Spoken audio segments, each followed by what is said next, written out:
error saying we don't know what's going on. Just got another subscriber. Thank you very much, Patrick Palazzo. And Thank hello, you. World Wide Web. I'm Decker Shadow, the personality of this hair, and welcome to Live and Wired. Joining, as always, we have that long-haired creepy guy, the most relaxed man on the planet. Very relaxed indeed. And the altar, our savior, Patricia. Hey, everybody. You guys are too kind, I swear. And so, hello, everybody. And joining us tonight is apparently a peeping Tom, there's a truck parked across the street, further down from my house, and their headlights are shining in through the window. So now it looks like it's broad. If you see in the video, it looks like it's broad daylight outside. That is because someone's headlights are hitting the French door. Okay, there they went. Okay. $2 from John Horn, who says, "You're late. I'm going to blame Terengel." Terengel? Terengel, sure. He's He's the editor for Razor Fist. I understand blaming him on Razor Fist stuff for anything that goes wrong, but I don't know if I've ever even remotely spoken to the man. But it's been a hell of a week. You should dump me and get Razor Fist. Okay, Live and Wired poll. Who should I dump Creepy for? Choose wisely. Oh boy. But yeah, it's been a hell of a week. Both Wine on Twitch. It's like, whoop, hey Decker in chats. Hello. Okay, it looks like all 5 little chat things attached to the Restream chat are connected, which is good. This week is the first week where we are also streaming out to Periscope. Yeah. I have no idea how well this is going to work or not, but it is what it is. Okay. We will know how well it is going to work by YouTube telling us that it's not working. Retiring Lily says ILIIIIII on Mixer. So, okay. Okay. Okay. So then. Everybody's saying hello in the chat. Eddie Porta says, "Yo, hey, what's up, Decker Shadow, Patricia, that long-haired creepy guy? What's up, chat?" So everybody's saying hello. You have a comment from Katlu Nisia, who says, "Hey, Decker, my birthday was on Monday." Oh, we got a. Oh, happy birthday, Kat! Happy birthday! We have our first comment on Periscope from Dirty Pretty Art, asking, "Is the summer of Jackie Chan over?" And technically yes, but technically no, because I completed the Summer of Jackie Chan on the 18th, finished the last review of the Summer of Jackie Chan, Bleeding Steel, uploaded it, and it was immediately blocked. It was also uploaded to BitChute and is up and available there, but the YouTube video has remained blocked. So just waiting on that to actually... why does Twitch say 0? It's the counter, I don't know, it's not the most reliable thing. Mm-hmm. Okay, now Twitch says 3 and 2 on Mixer. So yeah. People are asking on the chat, Creepy, what are you eating? Buffalo chicken pizza. Yeah, there you go. Buffalo chicken pizza. Mm-hmm. Okay, so yeah, it's been a hell of a week. Possibly didn't help getting really, really hammered last Saturday. Yeah, that was quite something indeed. Very true. And also, for a quick recap of how many shots was taken, I actually still have the counter right here. So there you go. There's already been more demand for a continuation of the series. Now it's a series. Oh, really? The Live and Wired Stephen King drinking game series. That was just episode 1 of it. Did you know? I didn't get the memo. I'm actually okay with this. I just don't want it to be a monthly thing, because the following Sunday, after we played that, I spent the whole day just recovering. Yeah, as you do. Oh. I literally spent I slept until for 2-3 hours more than I normally do, and I was just like I wasn't even hung over is the thing. I didn't have a headache.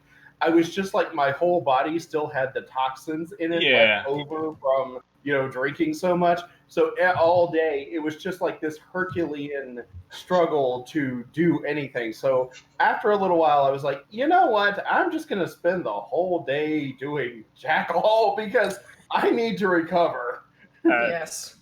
Dirty Pretty Art also says, can you guys do a drinking game for Nightmare on Elm Street? And I'm wondering, because they also mentioned something like their Twitter handle. So I think they're commenting on Twitter, and Dirty Pretty Art might just be a random name generated for them by Periscope. I'm not entirely I'm actually certain. curious if there is a Nightmare on Elm Street drinking game rules. Mm-hmm.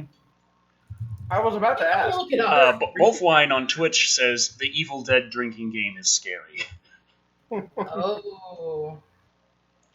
But yeah, the thing is, 2 weeks prior, I had been down in Houston with Thick Black Daddy, Oh, nice. which really doesn't sound right when you put it that way. But we spent a long night drinking together. Decker, no one is surprised that you spent a weekend with a guy who calls himself Thick Black Daddy. No, I brought my Switch.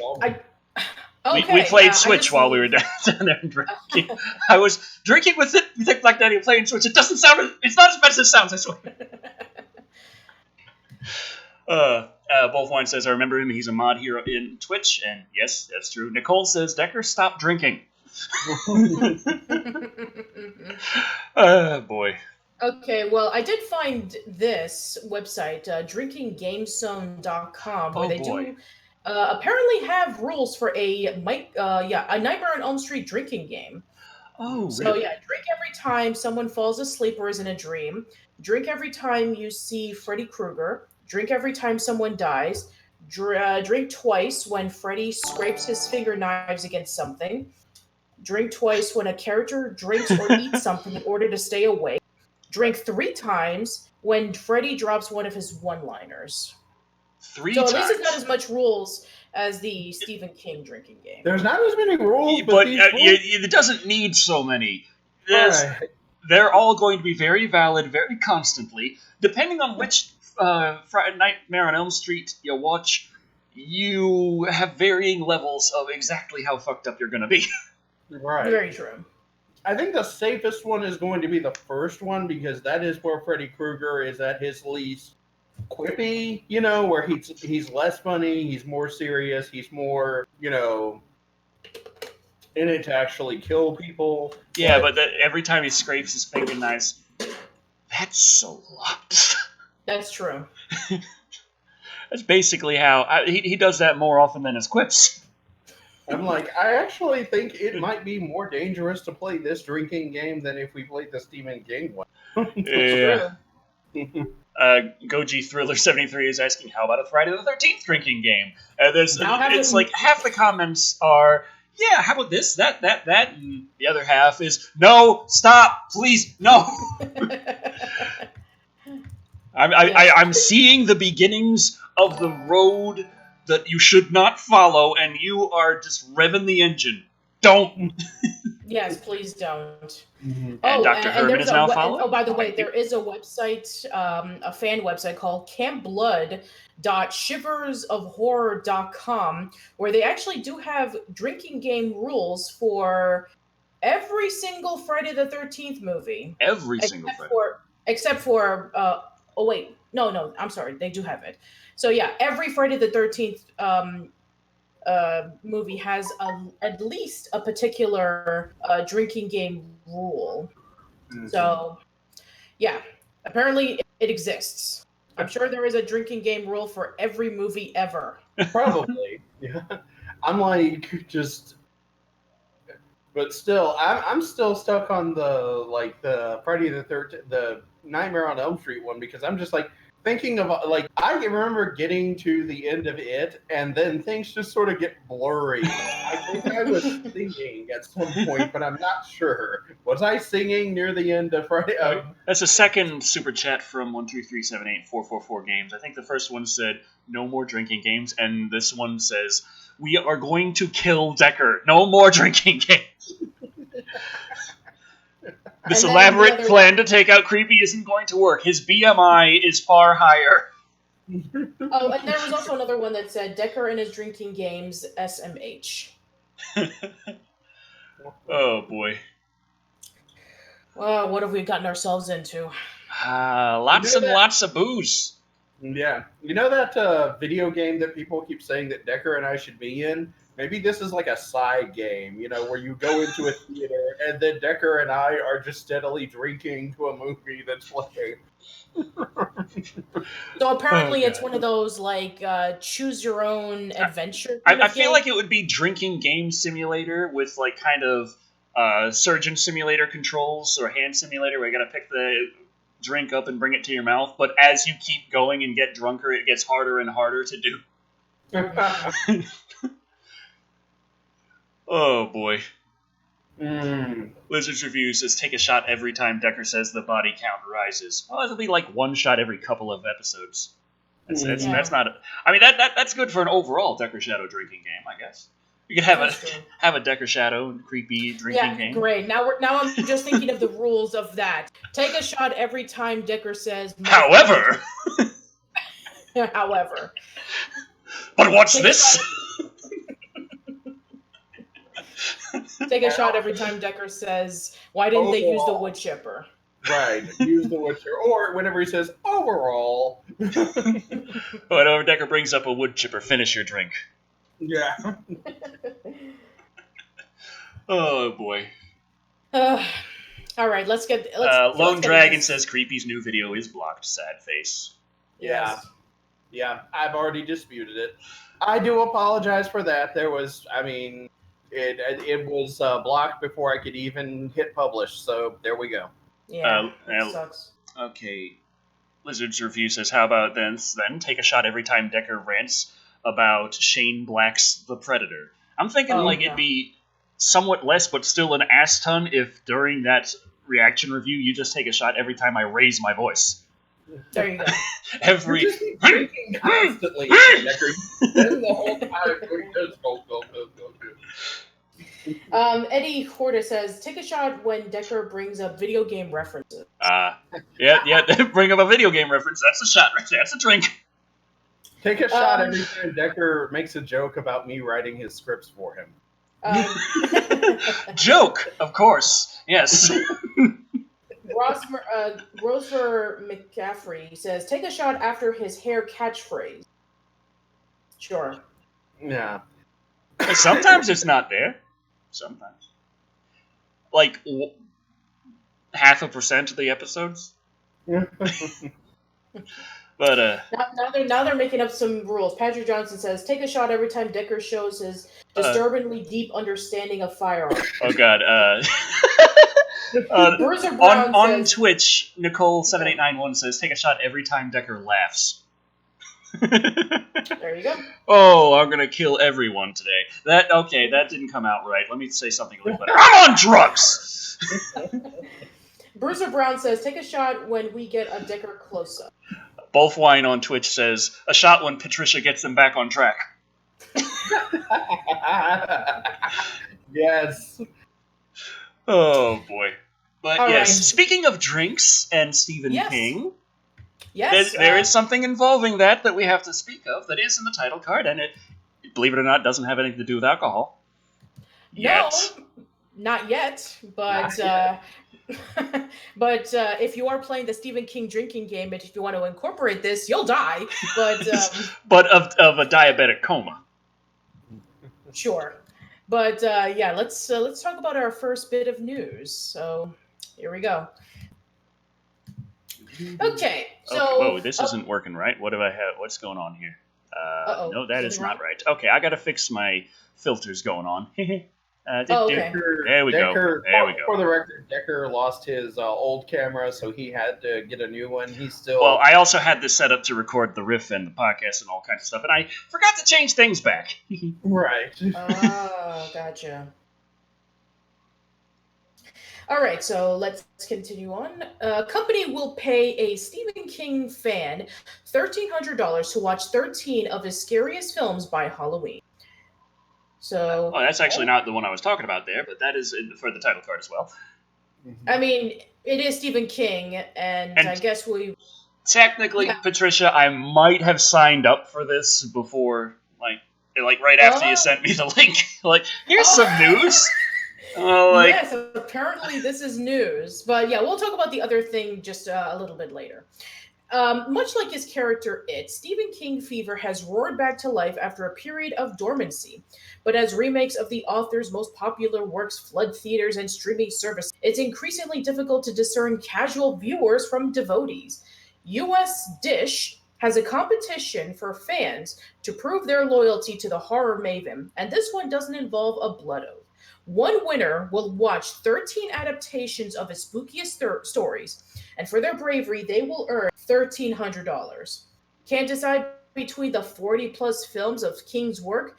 Dish chose it for you. You will watch lauded classics like Carrie and The Shining to truly harrowing adaptations of The Mist and Pet Cemetery, and deeper cuts like Thinner and Dreamcatcher. But it's not going to come easy. You need to fill out an application complete with 200-word statement about why you deserve the job. If you're chosen, you need to record the number of scares that makes you jump, 0, your heart rate during the blood-chilling bits, and the amount of sleep that you get if you're able to. The winner, or loser if you hail from Derry, will get all 13 flicks for free, plus a Fitbit to track your heart rate, and movie watching essentials like popcorn, candy, and a blanket to hide under. And when the frights are over and the goosebumps subside, you'll collect your You'll just have to clean up the popcorn afterwards. The application closes on October 15th, a little over, well, just about, roughly a week or so, 2 weeks, until the spookiest day of the year and your deadline if you're. So, if anybody is interested in joining, then best of luck to you. I am interested in joining. Yeah. So you just need to do that 200-word, application on why you need to do it, and all those other counting things about like heart rate and jump scares and all that stuff. So I just jump. How many times you jump? Really? Yeah. It's like, oh God. Roberto Iglesias Sanchez says, I got it! Every time someone curses in Rob Zombie's Halloween films, you drink! You just pretty much put your head under the tap and just... You'll be dead in 15 minutes. Gojira fan 1954 asks, what's the fucking link? So, Patricia, can you provide the link in the chat? Of course I can. So let me just pull up the link and I'll post it for you in the chat if you're interested in participating in this. So it is on the just subscribed. US Thank you and welcome. website. Yeah. I just imagine if Decker and I tied for this, we would just be spending the whole time like, oh no, the hallway is bleeding again. I foresee many a late night working for the maid service. It's like, here's Johnny, David Letterman. And just the whole time, he's losing his mind. I'm like, no TV and no beer make Homer go something. Just like instead of like genuinely being scared, Decker and I are just MST3K this whole thing. We're kind of ruining the experience for everybody. And they're like, and then there'll be like a trio of lawyers waiting for us as soon as we get out of the theaters, and they'll be like, we're gonna find a legal loophole to keep it so that you two can never participate in internet contests again. Oh boy. Oh, by the way, I actually posted the link of the contest in the chat. So if any of you guys are interested in participating in it, well, have fun. It's usdish.com. So there you go. Yeah, https www.usdish.com/get paid to watch Stephen King movies with a hyphen between each word. Yes. Oh man. All right, now, let's bring up the other, Stephen King. We all get floats. News. Let me see if I can find it really quick. We all get floats down here. You'll get floats too. Cherry cola floats? I'm sure it does. We have a $5 comment from J Dragon Melly saying, "Hi Decker, first time, long time. I feel bad for your YouTube woes. Just want to let you know that people like me genuinely look forward to your content. So thank you very much." Fortunately, things are looking quite up lately. The Blair Witch Project review is doing very well. Like, not gangbusters, not as good as the Blair Witch Project itself, but things have. It is helping to turn things a bit around with how YouTube's been just like, nah, screw it, no one cares about your content anymore. We're going to stop showing it to people. That the Blair Witch Project review went up. A lot of clicks on it from subscribers, so YouTube actually did bother showing it to more subscribers. More subscribers did click on it, so now YouTube's actually showing it out on recommended. So, and people are clicking on it there. So, yay! It's the top video for the last couple of months already. So, Hooray! that's very good. Yeah. All right. I actually do have the second article up, so I'm just gonna click on this right here. Every time Decker wait, mentions creepy in a review, drink. Yes, that's a good one. There we go. Okay, so Starbucks is offering up a Bloody Pennywise-inspired Frappuccino for the Halloween season. Frappuccino, ice cream float, same thing at this point. Yeah, I'm sure. Whatever. All right, Creepy, it's actually your turn to read this one. Alrighty then. Sadly, yours likely won't come with a Pennywise drawing on it. Well, there's just like most of my motivation to get one went out the window. Yeah. Thanks. From what we gather, there's been an It Frappuccino, an It Pacino, if you will, on Starbucks' mysterious secret menu ever since the first film came out back in 2017. But the sequel's release earlier this month has brought the beverage back into the spotlight. Perfectly timed for the Halloween season, the Bloody Frappuccino is even being advertised at select Starbucks locations. But don't worry, you can get it at any Starbucks location. Oh god, just real quick. Toby Kirkby says, every time Decker pays Creepy for a script, do a shot. We're all sober, you cheapskate!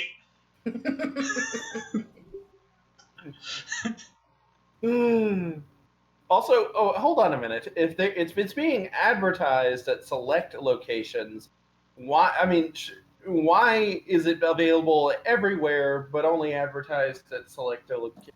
I think that the asterisk right by any kind of states it that it's not going to be available everywhere. Okay. Well, then now they're just lying. I don't know. Barista, what is that? Yeah, barista. Tinker Hell. Tinker Hell. Oh god, the asterisk says, please do not order this as the It Frappuccino. Your barista will likely not know what it is. Order a vanilla bean Frappuccino with strawberry puree on top. It's like, well, then you're just describing the way it's built. Mm-hmm. It's like when Taco Bell took what the hell was the thing called off the menu? I have no idea. Taco Bell does a lot The of Mexi Melts. Oh, and then I have to order a cheese wrap with beef and pico de gallo, which is a Mexi Melt, but they don't sell the Mexi Melt anymore. But you got to get a cheese wrap with beef and pico de gallo. Oh, that sucks. So that's pretty much the same thing. You can't get the It Frappuccino, but you can get a vanilla bean Frappuccino with strawberry puree. It's exactly the same thing. Okay. Yeah, I mean, and also look at this drawing. It's actually a pretty nice drawing, but they're not going to give you the drawing. But I think that that's what people would want to see when they have their Frappuccino. Agreed. I'm like, isn't this how Ron Stoppable became a billionaire? Yeah. Yeah, exactly.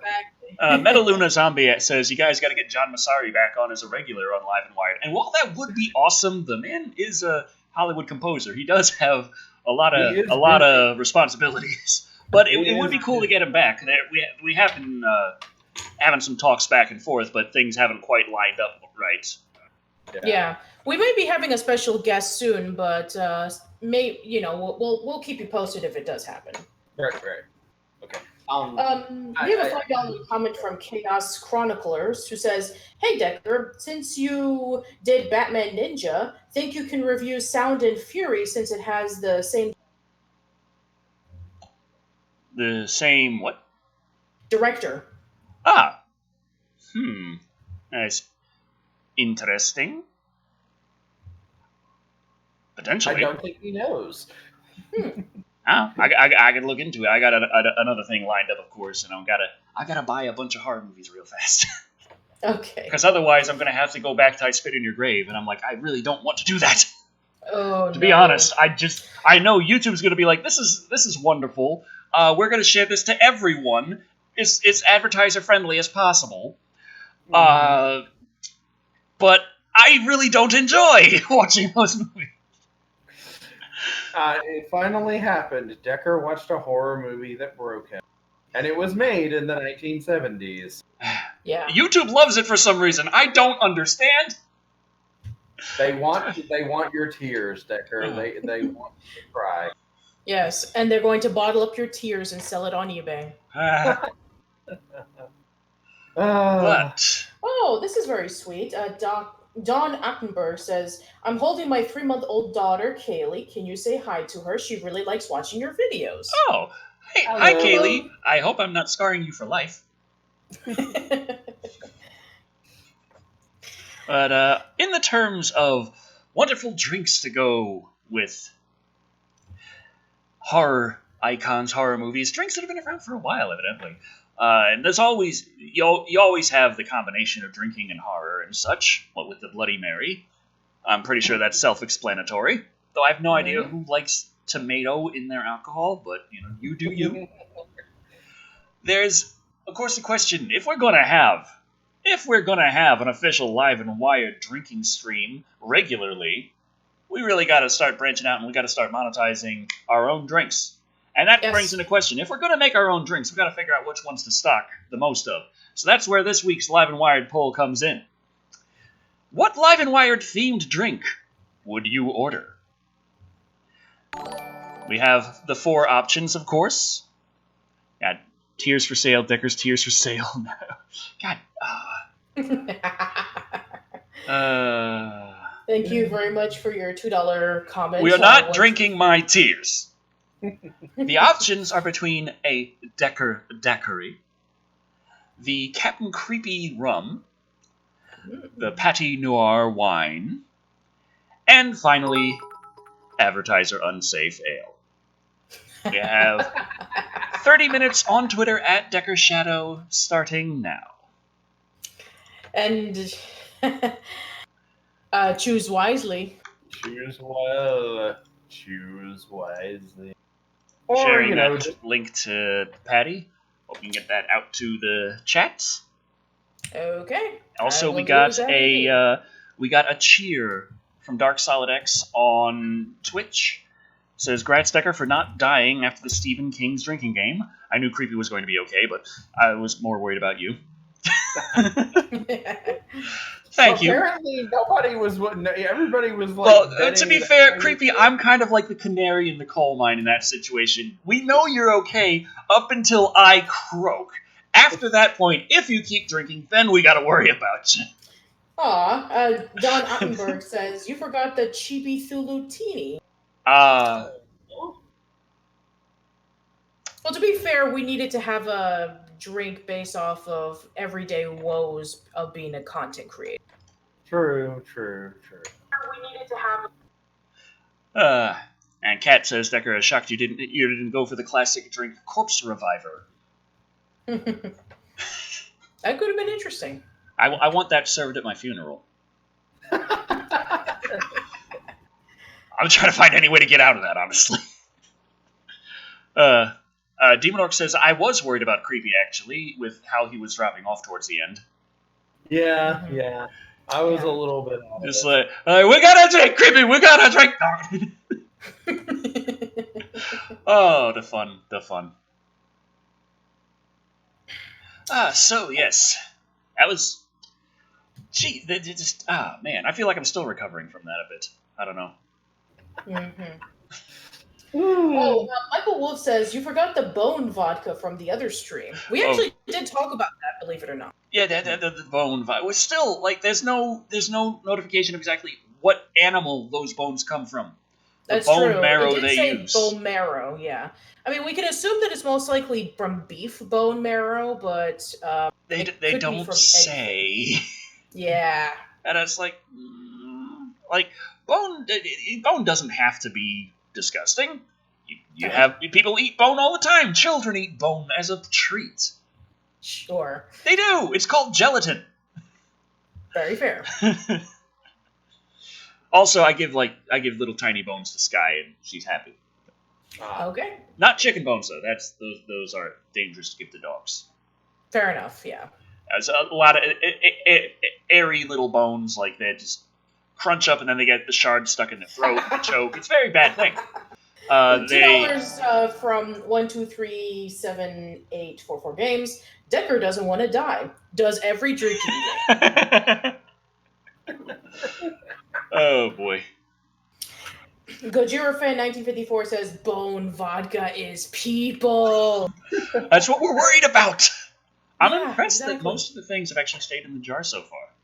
Usually it gets about half full, and then it starts exploding out, and it never gets past half full. I've always wondered what the jar actually looks like full. But... Yeah.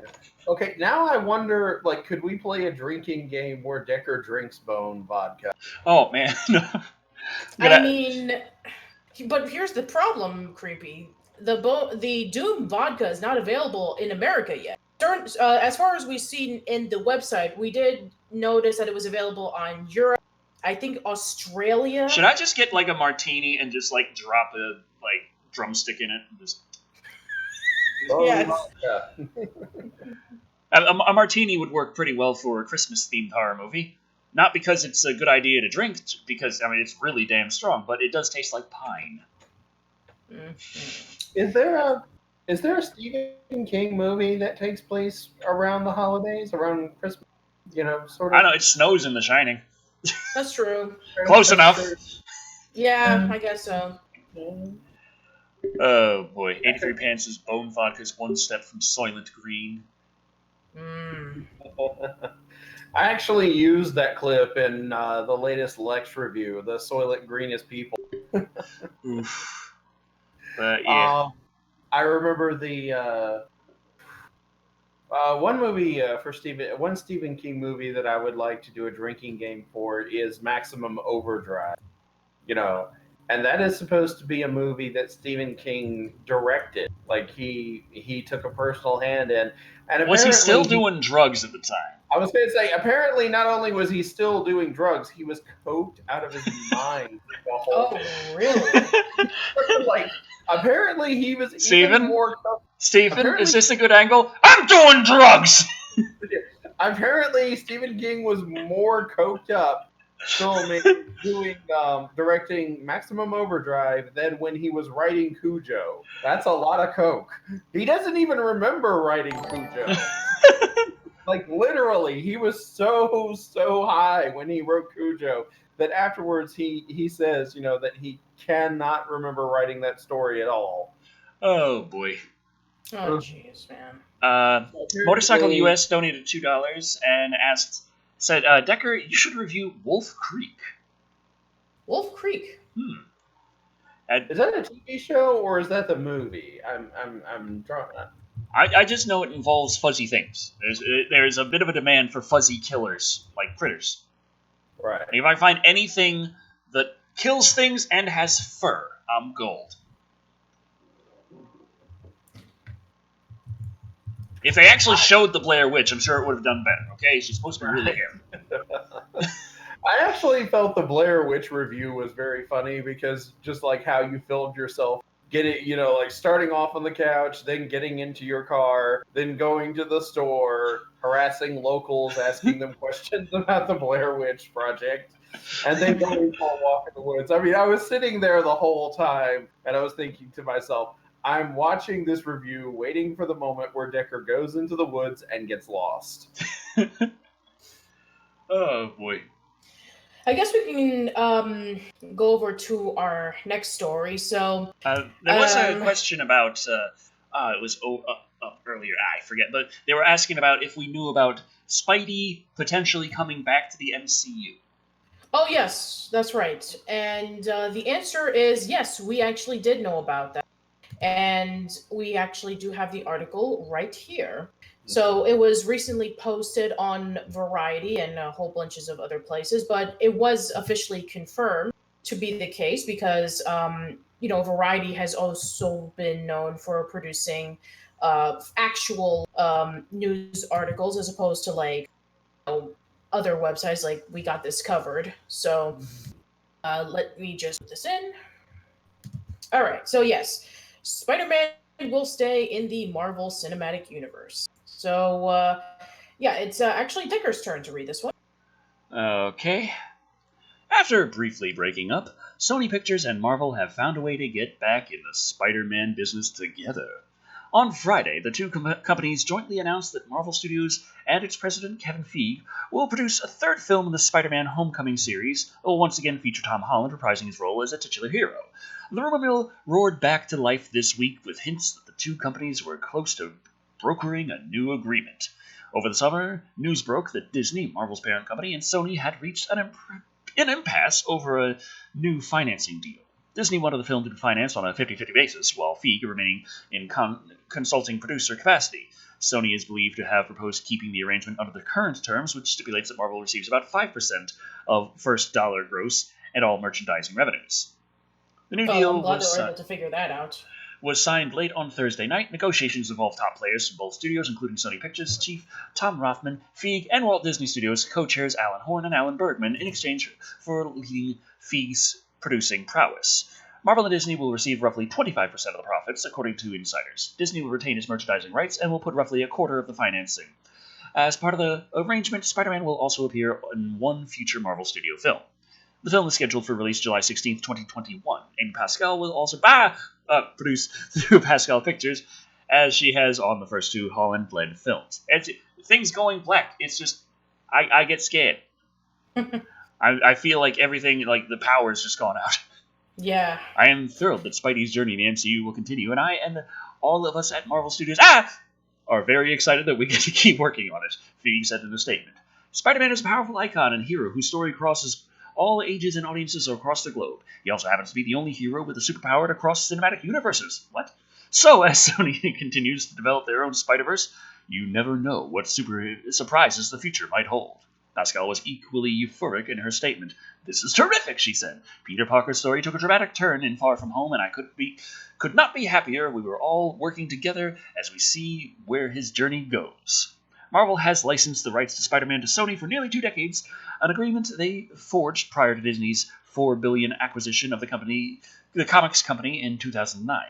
Sony achieved critical and financial acclaim with the first round of Spider-Man movies, which were directed by Sam Raimi and starred Tobey Maguire. Its second effort, starring Andrew Garfield and directed by Mark Webb, were Mark Webb. far less successful, sending the studio back to the drawing board.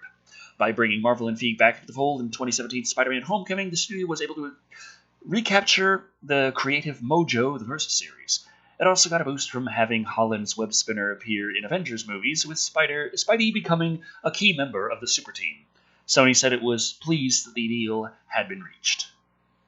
I think this is the last paragraph. Last sentence. "We have had a great collaboration over the last 4 years, and our mutual desire to continue was equal to that of the many fans," said Robert Lawson, Chief Communications Officer for Sony Pictures Entertainment. "We're delighted to be moving forward together." Yes. All right. Whew. Yeah, so in other words, Spidey will be returning back to the Marvel Cinematic Universe, so all is good in the world, I suppose. Okay. Chronicles are close. We will get to a live-action Akira RT. What? Okay. I think everyone else is on to onto different topics. Yeah, I think that there was a discussion about like other things, but I think the discussion about like which Spider-Man that we prefer with all the movie Spider-Man. Sam Do we Raimi. prefer? Oh, the Sam Raimi films. Okay, It's just fun. sure. All right. How about you, Creepy? I actually do like the new Spider-Man films. I so far, my favorite has been the Into the Spider-Verse. Yeah, it's a really good one for sure. Mm-hmm. I mean, Done by the I know a lot of geniuses, Peter Lord and Chris Miller. right.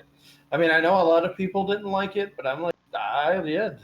Really, So a lot of people didn't like it. I've been hearing lately that people were saying that it was like a mistake and it was the worst of all the new Spider-Man films, and I'm just like, what? I mean, sure. I mean, everybody's entitled to their opinion. Maybe they're not used to a new Spider-Man that isn't Peter Parker. I mean, how many? I mean, we've seen Peter Parker portrayed so many times that seeing Miles Morales, who has been one of the most popular incarnations of Spider-Man over the last 10 years, getting onto the big screen was actually pretty refreshing, and it was awesome to see all the other Spider-Mans, Spider-Women, in fact, as well. Spider-Gwen, Peter Porker. So yeah. My hands are wet because I just washed them. No other Yes. reason. And also, there were some other Spider people that I've also wanted to see as well. Miguel O'Hara, Ben Riley, Mayday would have been amazing as well. But yeah, I'm actually glad that we're getting to expand other Spider-Men other than just Peter Parker. So Yeah, that's I awesome. agree. Yeah, I would like to see a 2099 Spider-Man film. That would be That awesome. would be there was talk back in the late 90s that there was going to be a 2099 Spider-Man animated series, but Yeah, that was around the same time as it- Batman Beyond was. because Batman Beyond was popular, but they turned it into what was it? Spider-Man Unlimited. Yeah, that was. Yes, there They you go. turned it into that instead. And I was kind of, I mean, like, I liked the Spider Man Unlimited series okay. It wasn't as good as I feel the animated series that was airing on Fox before then. Well, I mean, I've talked before about how much I love that, but Yeah. it wasn't as good as that. But I didn't, like, absolutely hate it. I just, I was like, all in all, I kind of feel like I would have almost preferred a 2099 series to That would have this. been great. Yeah. 1237844 games gave us $5, saying, I personally found the animation style annoying. The plot was fine and the characters were good, mainly that damn pig. So I okay. haven't seen Spider-Verse. It's on Netflix. I avoid Netflix. Fair enough. Oh boy, I'm gonna get a lot for that one. I'm gonna get a lot. There are a lot of horror movies on Netflix, right? I know. Yeah, I think that for the most part, a lot of people didn't expect Into the Spider-Verse to be anything because it was, done by Sony, and Sony has had a shaky reputation of their animated films. I mean, we already know about the, what you call it, I forgot the name of it, but I do not those. know. I mean, I'm kind of like there are like there's been a few controversies regarding Sony over the years, so I'm like, was it this one or this Yeah, one? This yeah. one or this one or this one? Or Open this Season, that's what it was. Yeah, Open Season. That was done by Sony. one? Yeah, and I remember that Open Season. A lot of people didn't like that, and let's see. Oh, the Emoji Movie. That's another example. I was thinking about Open Season first because that was actually the very first Sony Pictures film. Because that was when they were getting into the animation industry because of how well DreamWorks and Pixar were doing. So they decided to get involved, and yeah, their stuff has been a mixed bag. Sausage Party is another one. So yeah, there've only been like a handful of like really good Sony Pictures films.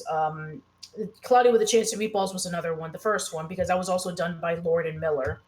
Right. And I was just confused by it because I remember that book growing up, and I really like the art style in that book, and that is not the art style of the movie. fair enough. And it's just strangely overly detailed. That Sony tends to do a lot of detailed animation with like rubbery. Well, that's everyone's very rubbery and cartoony in the movie, but I mean the book was like practically period art, kind of just. It was very fine line work. Everything's all kinds of shading is ridiculously detailed, and I have no idea why. It's about fucking pancakes falling out of the sky. Yeah. The book was done around the 60s and 70s, so you definitely do get to see that art style. And Pickles to Pittsburgh was also a very akin style that followed in, even though it was released about like 20, 30 years later. And then there was a third one where they went up into space. So we'll just have to wait for the fourth one, and I'm sure there's some kind of law that says if you are a kids show or franchise and you've been running long enough, you must go into space. Yes. Josie and the Pussycats eventually went into space. That is true. Has gone into space. Yes. Gilligan's Island went into space. Happy Days went into space. Wait, Gilligan's Island? Yes. Yeah, it's called Gilligan's Planet. It was a 70s animated series. Yes. And then there was the Happy Days series that tried to be Doctor Who, but they couldn't get the rights to it. $2 from Motorcycle US says, Decker, you should do the Hitcher series. Creepy. That's how it ends. Just that's one sentence on its own. Creepy! Yeah. Creepy! Creepy! Oh. It is one sentence on its own when Decker is saying it at the very end. Or shouting it, anyway. Creepy! Very much. Oh, boy. And also, people are asking me, there was a book on Cloudy with a Chance of Meatballs that went into space. Yes, 2013. It's called Planet of the Pies. That's what it's called, and it is a real book that came out in 2013, about 20 years later after Pickles to Pittsburgh. Which Cloudy with a Chance of Meatballs 2 tried to be like Pickles to Pittsburgh, but it didn't exactly follow it. Like, it's even less, following the references or the spirit of the book, which is kind of weird. Because it does contain the same story where Pickles to Pittsburgh was about what the world looked like after, the rain started falling down, and then there was different things that were made out of like fish sticks and all kinds of different foods, and animals were able to adapt. And then at the end, people were able to take the food and then donate it to third world countries who are suffering from world hunger, which I thought that would have been really interesting, by the way. I would have liked to see the mayor take advantage of Swallow Falls being covered in food. He decides to donate it to charity to show off his good side and blame Flint Lockwood for destroying Swallow Falls. And maybe, the mayor's trying to come up with some sort of devious plan. But instead, it just was a rehash of the first movie with some weird professor, and they go into this back to Swallow Falls so that they can be able to retrieve the machine that turned the water into food for some reason, and then the food is sentient because sure. Yeah. I'm so happy with my evil plan. They can try to jam the hearts. Okay. There were so many questions. Man. Decker has lost track again. I got it. $2. 7844 games. Powerpuff Girls didn't go into space, if I recall. There was an episode where they did go into space. Yeah. If I recall from the episode with the Boogeyman, where he was having a whole bunch of these, he was obsessing it. To people's dreams, and then eventually he decided to create a disco ball on the moon where he decided to party all day, and then the Powerpuff Girls went into space so that they can be able to destroy it, and there's a whole bunch of Star Wars references so they can be able to shoot the lasers into this little doorway that just so happens to be really small, and then they destroy it and blow it up. So yes, the Powerpuff Girls have been into space. Yeah. Roberto Iglesias Sanchez asks, wait, why are we talking about Cloudy with a Chance of Meatballs? I'm hungry. Enter the Spider-Verse, that's what we're talking about. Because we just kind of went down the rabbit hole. Yeah, as you do. What we do on the show. It's like one nerdy reference after another. We eventually we will hit the nerdception. Brad Feltz asks, is Decker going to review the new anyway, Doom so movie? Lord and Miller have been... Yeah. Drinking game? Oh, the drinking game. No, I'm saying, guys, that's how we're doing the Doom movie. I'm gonna have a garbled video here, and I'm gonna have a lot of beer. Oh, no. That's how we're doing it. I'm gonna look up a Doom drinking game rule. Oh, boy. Oh, man. I'm imagining Decker playing Doom and playing the Doom drinking game. Just playing the actual games of Doom. Mm-hmm. Okay, I see Doom drinking game on TV tropes, which is where we got the Stephen King drinking game rules, but they're actually just listing off the drinking game rules for the video games and the comic, but not the movie. Okay, well, Okay. so I'm sure that somebody will, give us one someday. Okay. I'll have to. I'll look into it later. Motorcycle US donated $2. Says series was creepy and likelihood of reviewing it. And I usually don't do series creepy. You do series often. Right. I'm just like in terms of series. I'm still watching Dragon Ball. I am still. I actually got all the way through Dragon Ball Z, and we started on Dragon Ball GT. Oh no! 10 episodes in, and I'm there like, why? Why is this like this? Because Toriyama had nothing. Yeah, but then Char was like, we don't have to watch this. I'm like, but I need to know everything. She's like, it doesn't matter. It really doesn't. They don't. This is not canon. We can just continue on to Super. And I'm like, but I'd like to know every. I sat here. I watched all of Dragon Ball and all of Dragon Ball Z, and I spent months doing that. I can watch 3 seasons of GT, and then she just like turned on Super anyway. She was like, whatever. And then I just laughed my ass off at the first part of the first episode of Super, where they're like, "Oh, they go last time on Dragon Ball Z." Yeah, Super wants to stay away from GT as possible, for sure. So yeah. I wanted to like GT because I can see that there is a lot of good ideas there. A lot of people say that it gets better later.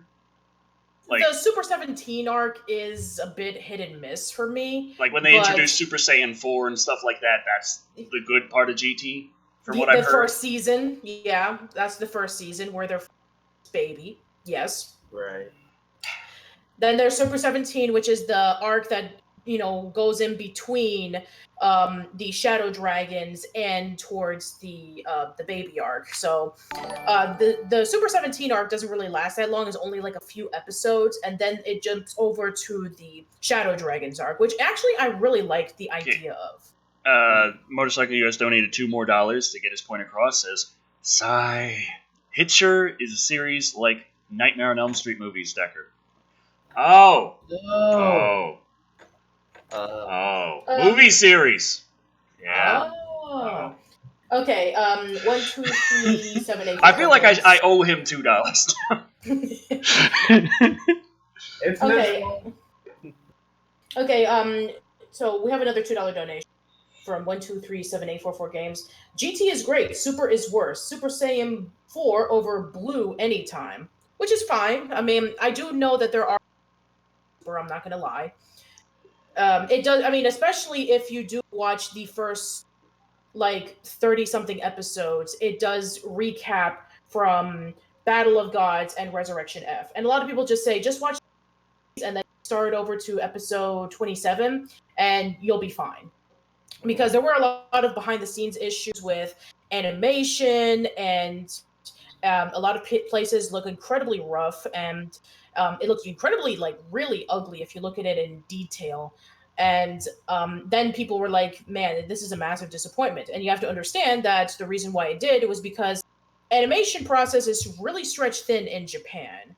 Like, they were working on a bunch of movies at the time. I think they were working on One Piece Gold, and they were working on a whole bunch of other projects that they were dealing with a lot of new freshly interned animators to draw a lot of the things in Super. And so with production issues, they had to quickly draw in the stuff for the first 26 episodes of Dragon Ball Super, which is why it kind of looks off the way it does, especially with the action scenes. And the stuff with Frieza, they definitely could have built in some more backstory into when they resurrected Frieza in Resurrection F. And I understand that for... It's okay, fair enough, spoilers. But then again, I mean... I got up just to the part where Goku gets his ass kicked, and then Beerus is like, Yeah. That's true. But no, but seriously though, I mean, even in animation in Japan is really strict. Like they work long hours for like little to no pay and compensation. And you could probably say and argue, but what if they just take a break and they go from season to season? Well, in Japan, a time slot is very precious. You cannot give that up under any circumstance. You have to be able to produce something on a weekly basis. That way you can be able to get your money and your revenue and your merchandise and everything up. That way you can be able to stay on top. Right. And Dragon Ball is Toei's biggest cash cow. They tried branching out various times like Toriko, which didn't work out, and then they switch over to Dragon Ball again. So yeah, I mean, as long as people like Masako Nozawa is still alive, can be able to perform Goku at the age of 80, then Dragon Ball's gonna keep going regardless. Oh man. We have a $5 comment from 7844 Games. Cheap animation, horrible writing, bad characters, most of all new ones, and horrible forms, horrible power scaling, and they gave Trunks Vegeto's kill. Yeah, I guess that's fair enough, sure. I mean, not a lot of people like the new characters, and maybe they don't like the Super Saiyan Blue or Super Saiyan God forms, which is fair, very fair. And yeah, I mean, you're entitled to your opinion. I know a lot of people who actually prefer GT over to Super, which again is fine. So, I mean, some I still people, have to finish have watching different. GT. Yeah. I just got skipped to Super, and I'm like, I wasn't really enjoying the storytelling and pacing in GT. I felt like after watching 2 episodes and we move on to a new planet, I could have just missed that, and it doesn't really matter. Uh-huh. Whereas I don't have that feeling with Super. I feel like as I'm watching it, I am getting more and more of a large story as it's all playing out. Speaking of Oh, Motorcycle we have US a has new. become a channel member. Thank you very much. Thank you. You. Um, let's see. Felice Domni says, I like Kale and Caulifla. Yeah, they were actually pretty awesome. And I like Kaba as well. I do like the new characters. I mean, some of them. I also do like Beerus and Whis. I thought that when watching the movies for the first time, I thought that they were incredible. And yeah, I mean, I can understand that maybe some of the new villains weren't that great. I mean, sure. I mean, I don't know how people are going to compare Zamasu compared to like Frieza in the future, but I mean, it just ended like a few years ago, and we'll have to. I mean, the Super manga is actually still continuing, and it has a completely new arc. So I don't know if Toei is going to be animating that. I mean, who's to I'm say? just still wondering, like, why bring Frieza back for I mean, what's going to happen? It's like Goku's just going to come up behind him, like, "Excuse me, son," tap him on the shoulder, and he's just going to. Well, if in Resurrection F, it does explain on why they decided to do it. Apparently, they've been, doing it for a very, very long time. It just took them a while for them to find all the. They just got to let the Frieza thing go. At some point, you just got to admit this is just not working out. Sadly, Frieza is a very popular character. Oh and God, Brad every single way to bring him back. Brad Feld says the EDF drinking game. NPC says something silly, you take a shot. So pretty much anytime an NPC talks. Oh boy. Felice Domini says, what about Broly? Broly, that is a tough act. Okay, here's the thing. In Super, for some reason, and I have no idea why. Again, I'm just gonna spoil it. I mean, there's kind of like it was almost like a retcon for Broly at first in Super, but then they had Dragon Ball Super Broly into the movie, and then they changed the story around a little bit to kind of fit into Dragon Ball Minus, which is the original story that Akira Toriyama created, as opposed to Bardock, the son of Goku, which was not created by Toriyama. So yeah, that is a complicated mess in itself about like which is the true continuity, but technically Minus is the true continuity because Akira Toriyama wrote it, and so it was incorporated into the new Broly movie to kind of like rewrite some things, which a lot of people do like because a lot of people thought that Broly was muscle for muscle's sake and all power, and they actually tried to give him a little bit more of a backstory that is more sympathetic. So I mean, some people don't like that, some people actually like. Again, it's mixed. Donald Grayson is a new member. here. So thank you, Donald. Thank you, Donald. Also, we got the poll finished. Oh yes. Only finally. 38 votes. Still Oh, nice. I guess a lot of people just are like, I don't want any of these drinks. What, Decker? Stop with your drinking. You got problem. I am not going to be an enabler. But, unfortunately, at only 5%, was a Petit Noir wine. Not a lot of wine drinkers here. Fair enough. Second lowest goes to Advertiser Unsafe Ale at 24%. Just ahead of that, at 26%, we have Decker Daiquiri. Meaning at a whopping 45%, the most popular drink that we should see about getting manufactured is Captain Creepy Rum. All right. Hooray! And Astral185 asked, what about I'm on drugs? What kind of drink should we make of that? No. No. Oh, boy. All right, let's. You know what? We've been topic for the past 20-something minutes. I think we should get back to, Something. We should talk about something a little more sobering and a little. We should mention it is important. Sid Haig. Oh yes. So, first, okay. So I actually do have the article right here from Entertainment Weekly. I'm just going to pull it up really quick because a lot of people were actually tired. Sid Haig's, and yes, we were planning on talking about it. So I actually do have it here. And here we go. Horror icon Sid Haig, actor House of a Thousand Corpses, dies at the age of 80. So it's my turn to read. Sid Haig, a legend of the horror genre such as House of a Thousand Corpses and The Devil's Rejects, died Saturday following an unspecific accident 2 weeks earlier. He was 80. In a statement shared on the actor's Instagram account, wife Susan L. Oberg wrote, "My light, my heart, my true soul, my king, the other half of my soul. Sydney passed from this realm onto. He has returned to the universe, a shining star in her heaven. He was my angel, my husband, my best friend, and always will. He adored his family, his friends, and his fans," she continued. "This came as a shock to us all. We as a family are asking that our privacy be respected."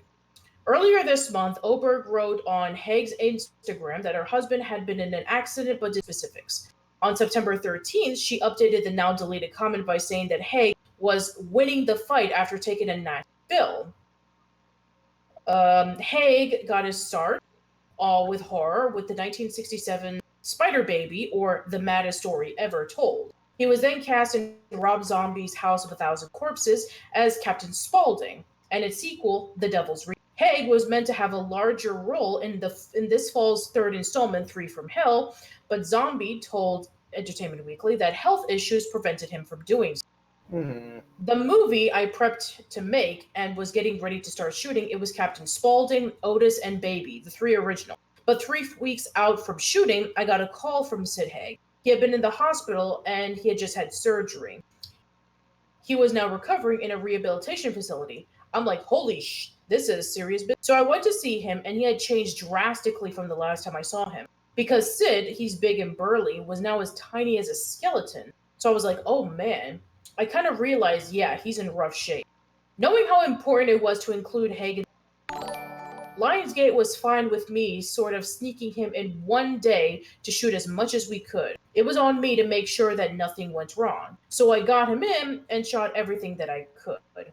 Haig also appeared in Quentin Tarantino's Jackie Brown and would reteam with the filmmaker on Kill Bill Volume 2. Other credits to Haig's name includes Night of the Living Dead 3D, 2007's Halloween, The Lords of Salem, and Bone Tomahawk. Rosario Dawson, who filmed a deleted scene in The Devil's Rejects, wrote in the Oberg's Instagram post, "Oh dear Sid, you'll be missed, beloved. Grateful to have met and worked with you. What a talent and grace this earth. Blessings and love to your adored family." In his own post, Zombie simply wrote, "Hooray for Captain Spaulding, gone but not." Another thing to add in, Facebook post when discussing about Sid Haig's passing. that when it was something similar to what he said about like when he saw him, he looked really sick and all that stuff.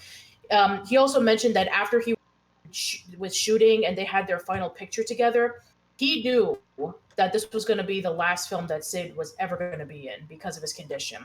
Not that he was going to die, but that he was really sick. So yeah, I haven't seen Three for Helm yet, so I'm actually curious about how well the performance is, and I'm sure that I'm sure he did a fine job with his limitations. Right.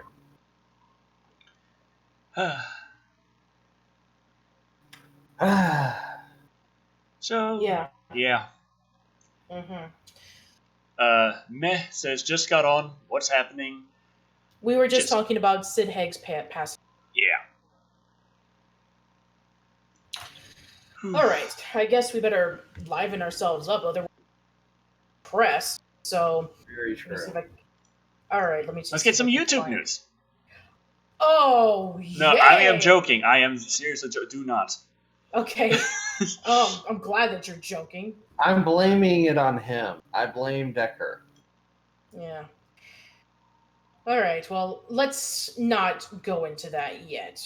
No. Please, no. All right. Let's talk about something.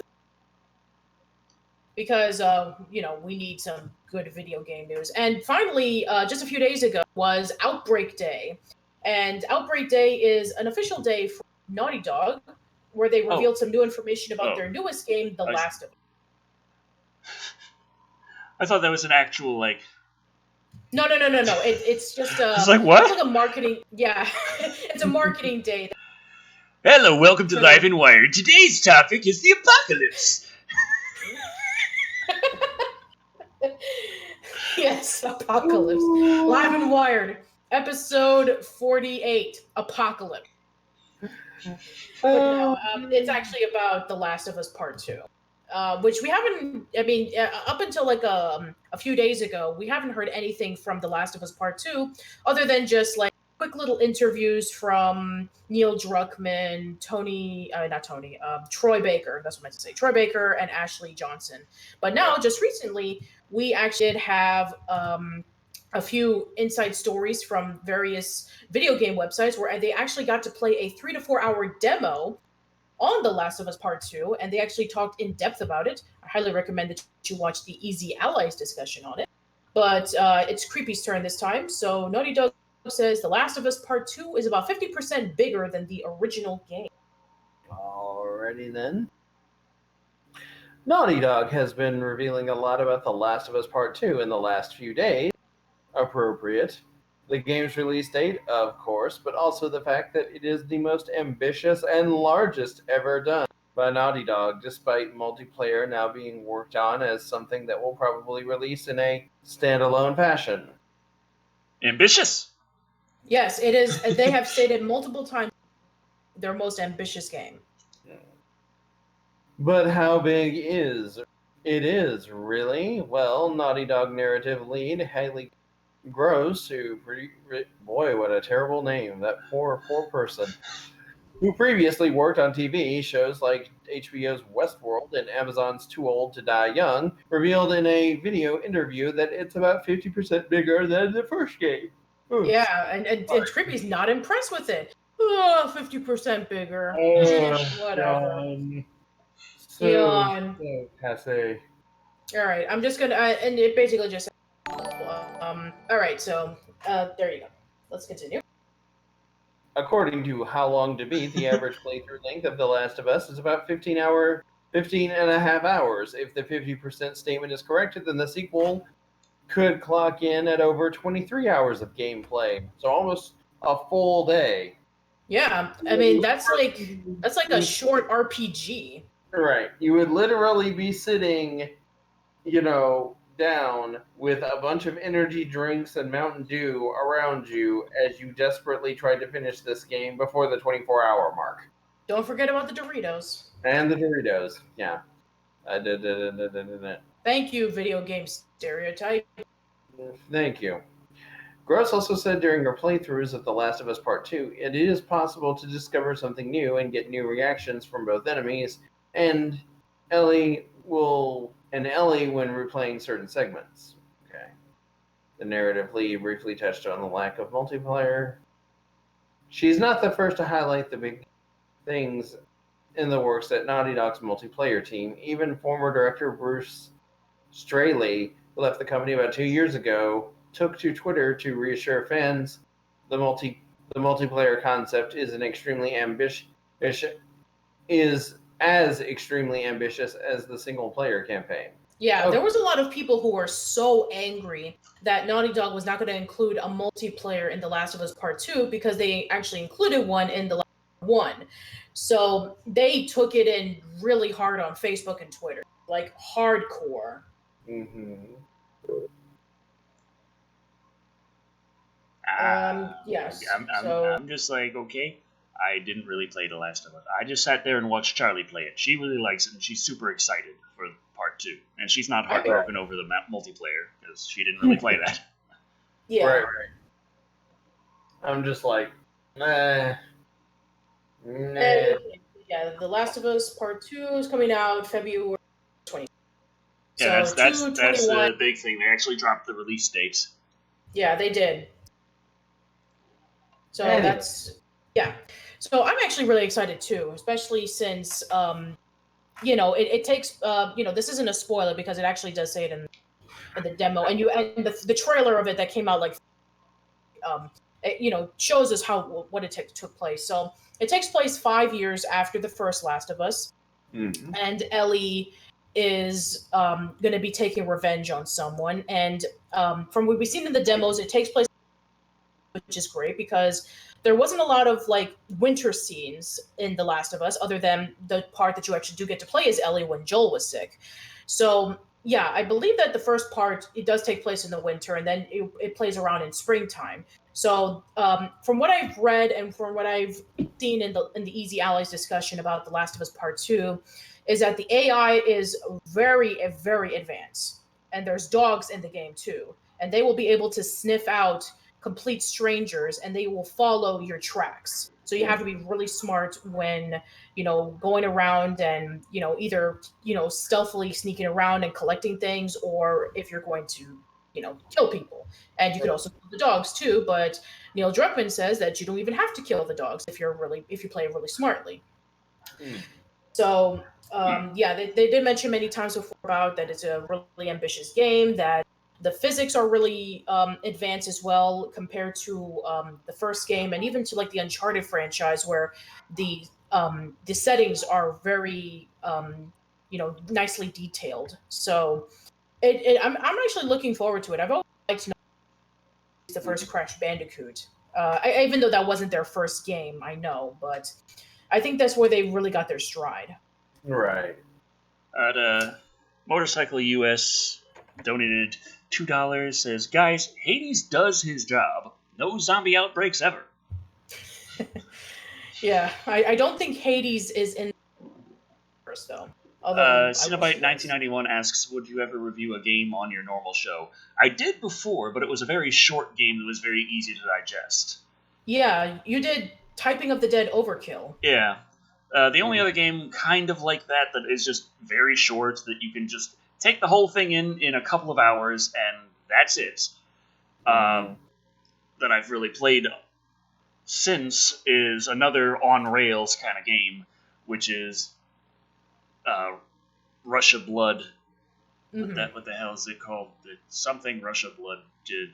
Until Dawn Rush of Blood. Okay. It is not good. It's a VR game, and it's one of those games that in VR everyone's like, if you really want to play an awesome VR experience, you need this. And it's one of those where I'm like, this fucking sucked. You sit in a little,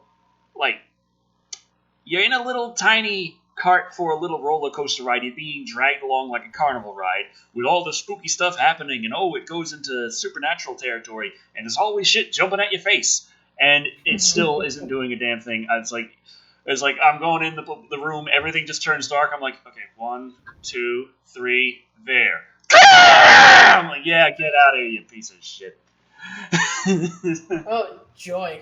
So I'm just unimpressed. The jump scares don't get me, and I just find the basic gameplay loop of shoot your little pea shooters at things and try and get the targets and continue on as horror happens not particularly engaging. And it's just one of those things where it's like, oh, it's one of the greatest VR experiences out there. It's like, don't say that. I've played way better than this. This is going to turn people off of VR so fast. Oh, man. Oh, well. But So, yeah, I don't know. Last of Us Part 2, coming out February. A good amount of VR games are really short, though. I could possibly see about...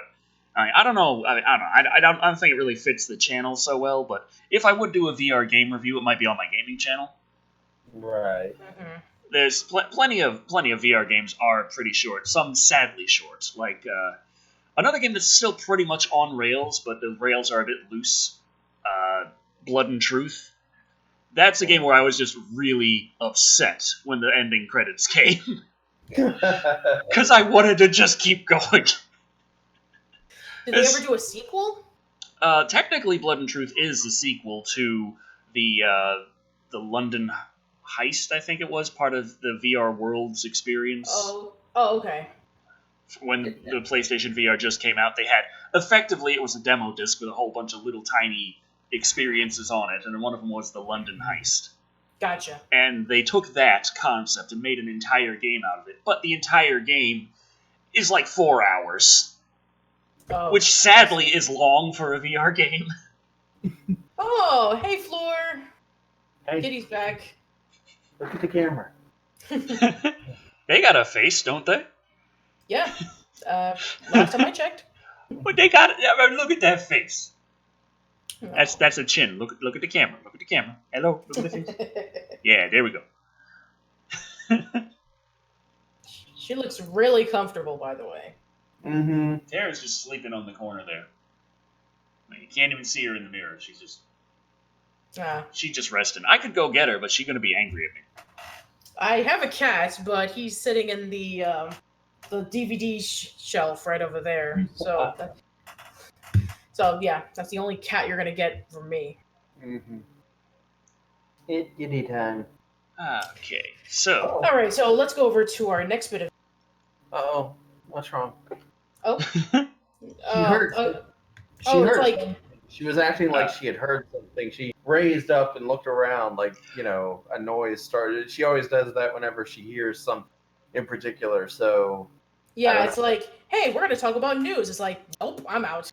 Yep. So Demon Orc on Twitch says, I think I see Pat's cat. I think that's a plushie back there. It is a plush cat, yes. Okay. But we could talk about the high scores and the records. Yes. And the guy that was pretty much caught juicing in video game terms. Yeah. What has happened, and he's not so happy about it. Oh, definitely not. So, have any of you guys ever seen the documentary King of... You're cutting out a bit, Patricia. Yeah, sorry, Patricia. That's okay, don't worry about it. So, King of Kong Fist of focuses on two different people. One of them is Billy Mitchell. I'm sure that a lot of people have heard of Billy Mitchell if they're huge fans of video games. He has the highest scores on Donkey Kong and Pac-Man and so many classic arcade games. And then we have his rival by the name of Steve Wiebe, who has been on his tail of trying to get the high score as well. The documentary focuses on both of them trying to get the newest high score record for Donkey Kong. And it, basically just follows their stories about like how they, get the high scores and, basically about showing their lives until eventually the Guinness Book of World Records had this huge tournament. And then it shows off that Steve was not able to surpass the record, but they were able to submit the tape scores, and that at home he did actually reach the record in his garage. Now, basically what I'm trying to say is that Billy Mitchell basically has taken the records multiple times on highest scores of classic arcade games. Right. That is until, I believe, a few months ago or last, when it was stated that he actually emulated a lot of these scores, and it was basically cheating.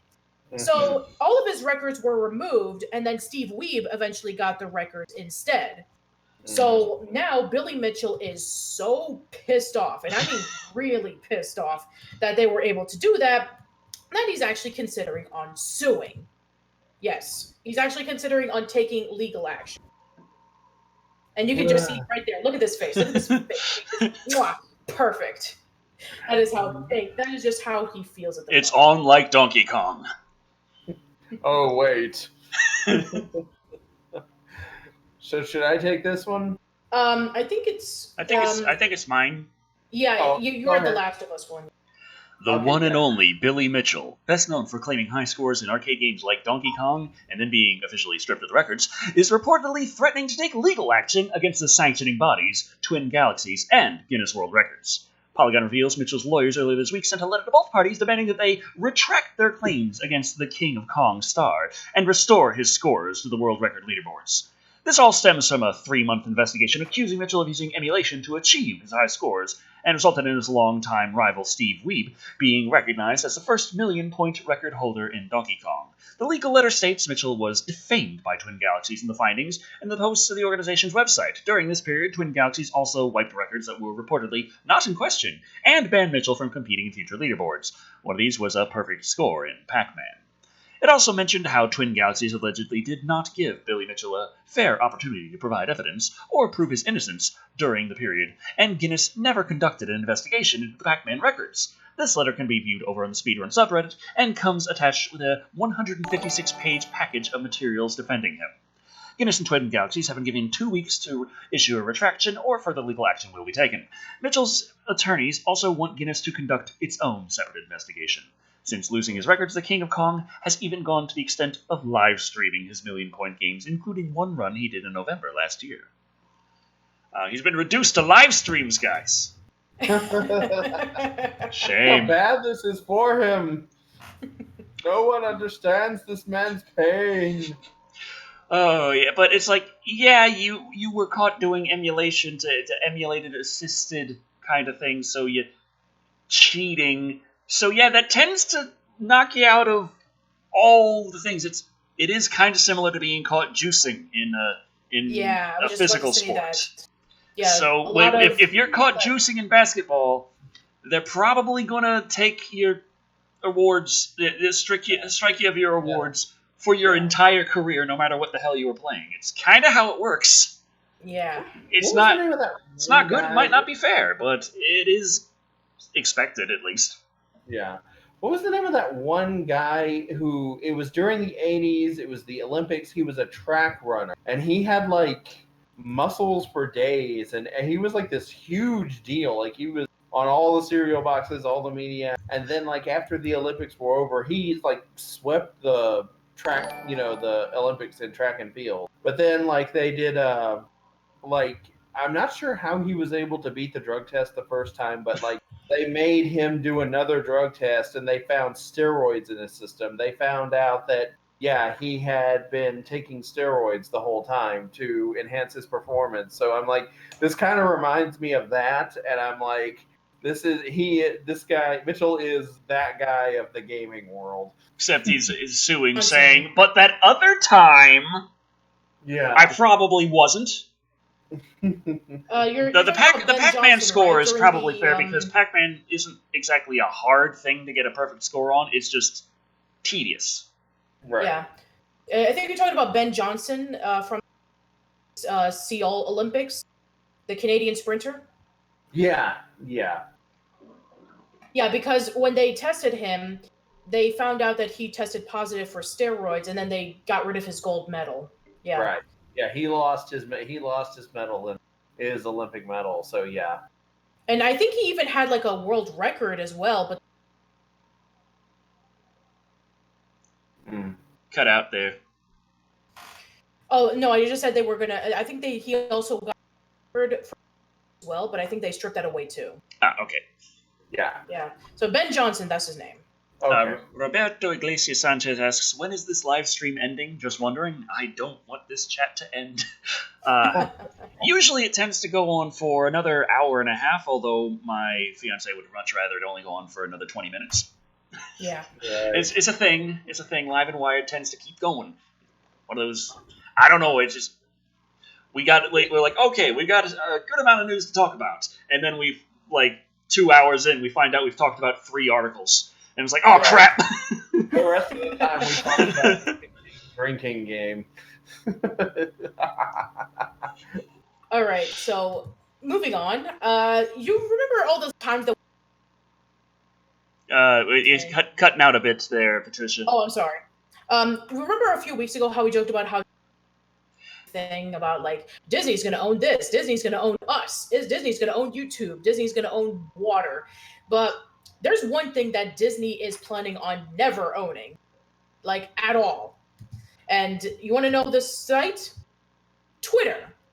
Bob Iger explains that he is never going to buy Twitter because the nastiness is extraordinary. So yes, I'm just Oh, that's astonished. just nasty. John Washburn is asking, doesn't Disney own a porn studio? I think so. I mean, I wouldn't be surprised. I want to say yeah. We were talking about how Hasbro had ended up buying all of the, like, what was it? Oh yeah, that's right. They ended up buying. Yes, I remember. Yeah. Oh jeez, that was just like wow. So Yeah. yes, like Snoop Dogg is by the same company who owns My Little Pony and Transformer. That is just amazing. Agreed. But yeah, so Disney will never own Twitter. Nope. They will never own Twitter. They can own anything else. Fast forward but to not Live and Wired Twitter. episode 48. Disney bought Twitter. That is it. You know what? I wouldn't be surprised if it happened in the future. Okay. The Walt Disney Company came close to buying Twitter, yet did not go through with a deal because CEO Bob Iger could not shake his feeling of dread he revealed in a recent New York Times profile. The initial idea in 2017 for Disney to acquire the social media platform in order to modernize its distribution was compelling.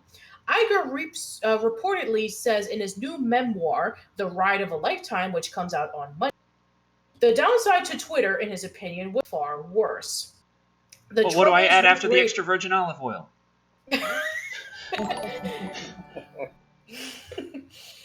The troubles were greater than I wanted to take on, greater than I thought it was responsible for us to take on, he told the Times.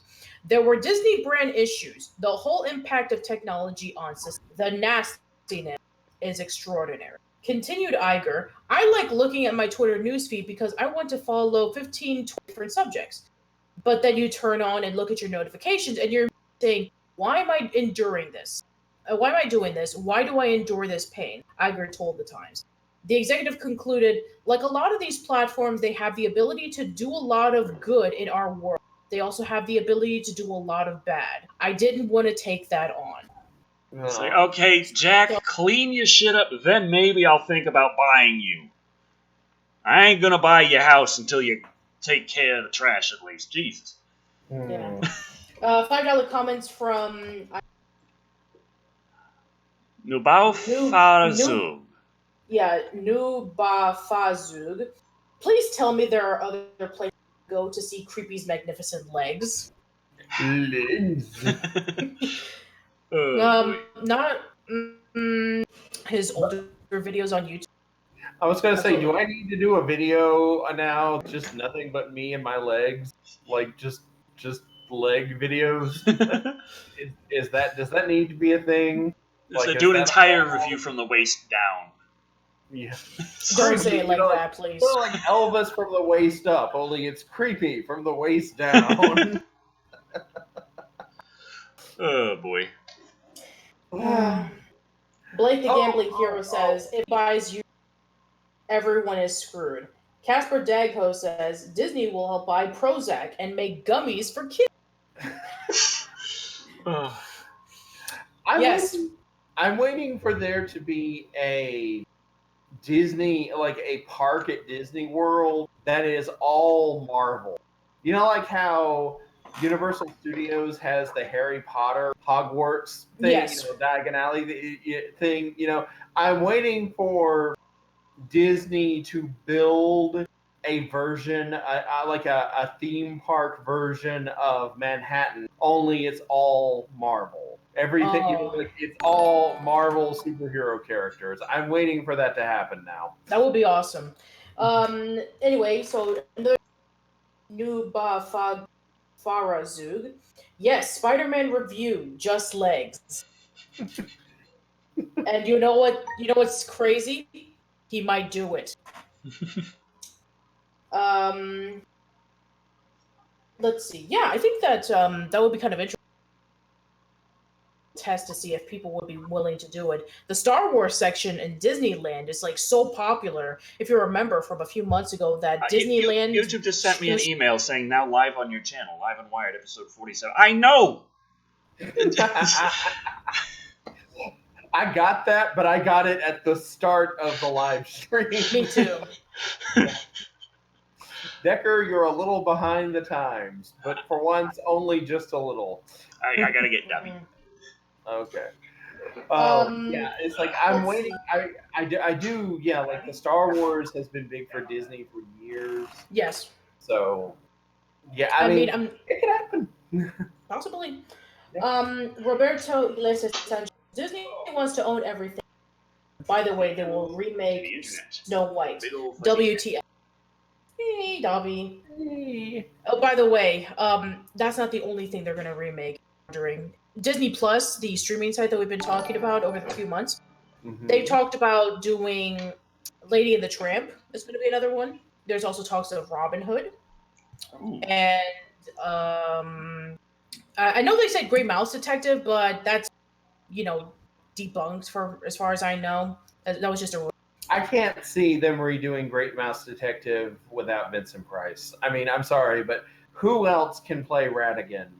I mean, Maurice LaMarche does a really good impression of Price. If you ever hear him on his interviews. Yeah, actually, he was in the Scooby movie that Decker and I reviewed together, The Curse of the 13th Ghost, and we both said, he is doing a very, very impressive imitation of Vincent Price. It's just, But and got also, couple Maurice more, LaMarche did a lot. couple He more played as super the- chats. I'm sorry. Motorcycle US donated $2. Said important question: waffles or pancakes? And then dropped $2 more and added also creepy in stockings and high heels. Where would I get high heels? A I store. could borrow Decker's, I guess. But in the answering waffles or pancakes, I would say pancakes made with milk, oil, and eggs. Hungry Jack pancakes made with milk, oil, and eggs with pure butter and pure Vermont maple syrup. Oh, very nice. Which grade? A. Oh, well, I don't know. Maybe you're into like. I waffles, believe it or not. I love waffles, and I'm not even sure. I mean, like, fundamentally, they are not different. They are different only in size and shape from pancakes. They're essentially made of the same material. It's just that they're processed differently. But at the same time, I love waffles. Yeah, I also like waffles too. I like it. A Belgian stack style. of pancakes with butter in between all of them. Drizzle a little syrup on top, and then just pop the whole pancake in your mouth. Inhale. Next one. Next. It's like you just go through it like that. I mean, that's not advice to anyone. If you can't pull it off, you're probably going to choke to death. So don't. It's not something. It's not something to do unless you've had years of practice.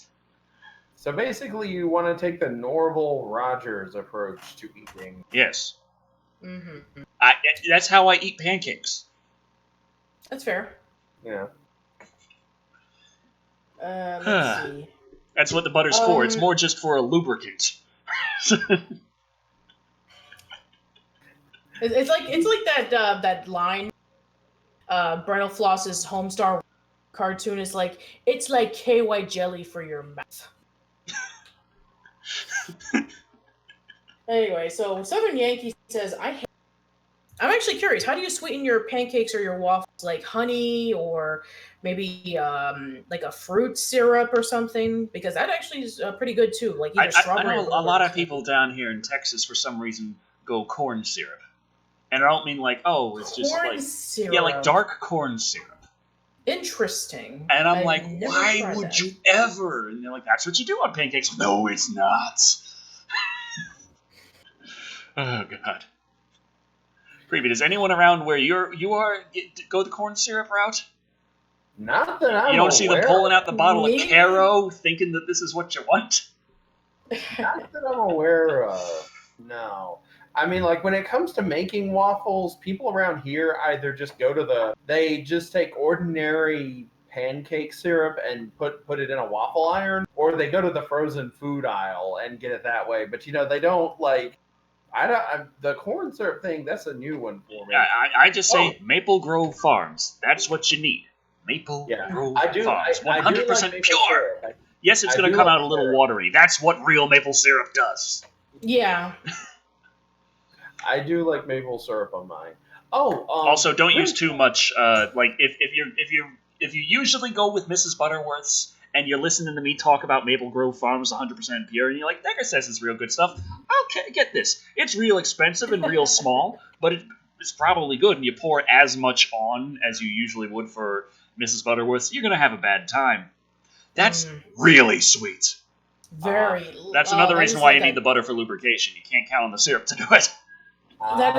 that is a diabetic coma right there. Yes. Patrick Johnson gave a quote saying, "Come to Live and Wire, have real debates on pressing issues like pancakes." Yes, we do. Casper Dagho says pancakes made with bacon grease. I like my blood to move like mayo. Oh boy. man, that is so unhealthy. Oh, something I did. So real quick, something I did this past week. I don't think I ever got around to mentioning it. I don't think I didn't mention it on Twitter or anything. It just we just ended up doing this. But my godmother and I took a trip down to Mobile, Oh, Alabama. you went to mobile. Okay. Yeah, and okay. So apparently in Mississippi it's Mobile, in Alabama it's mobile. So I think I think it just interchanges. right. I've always heard people say it as Mobile, but yeah. Yeah, I We mean went to mobile. I've heard adult both ways. I've never been there. It's about 6 hours from where. So. right, but we drove down there and we ended up going to Dolphin Island. Oh, Uh huh. Which I've heard is about that claims. right, yeah, which is like a public. It's a it's actually its own town. Like you pass a sign that says Dolphin Island city limits, so it counts as its own place. But just something real quick, I threw that out there. We wanted to take a day trip. My godmother wanted to get out of the house and go for a drive, so we ended up. Everything okay, Patricia? I don't think she can hear you right now. Everything okay? Yeah, I just needed to rearrange my head. Alright. Right. But yeah, just something I threw out there. Yeah, I ended up going to the beach, which was a lot of fun, and I got to stand on an island. So, hooray! That's awesome. Yeah. Yeah. What's another topic that's actually to do with movies and stuff? Oh Let's boy. see. Oh, I got another one. Mm-hmm. Jurassic World 3 had just yeah. revealed on some new characters for the movie. So that's Creepy's turn. So let me just open up the art. Do the thing. Okay, here we go. This is from the official Amblin website. Neil, Dern, and Goldblum return for Jurassic World 3. Awesomeness. So here you go.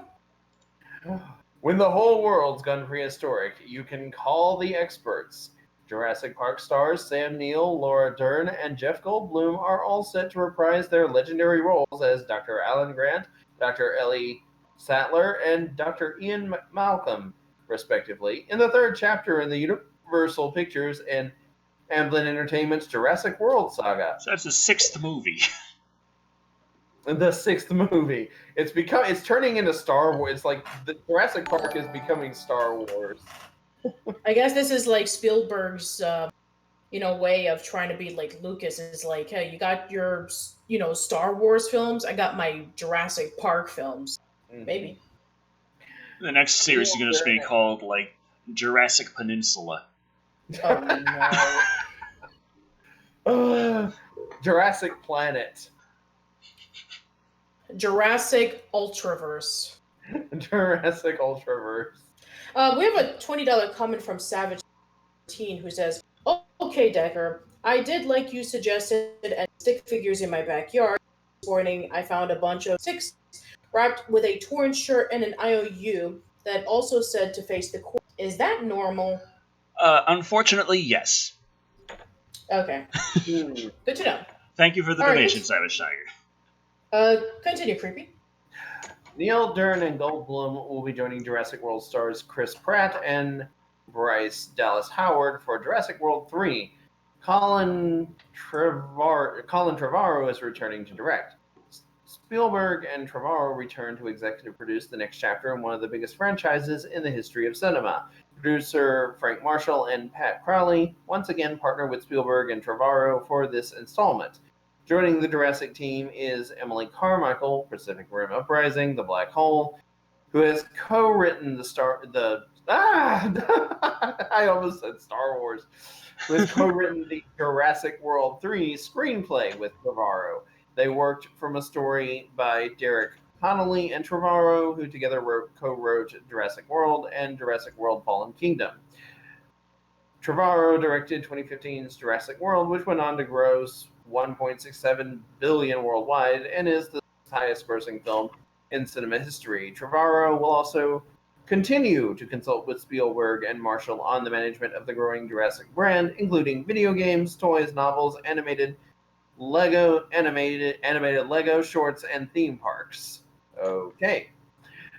The Jurassic franchise, which celebrated its 25th anniversary last year, has grossed more than $5 billion collectively at the worldwide box office. Jurassic World 3 will cause a global impact tremor in theaters on June 11th, 2021. Is that a threat?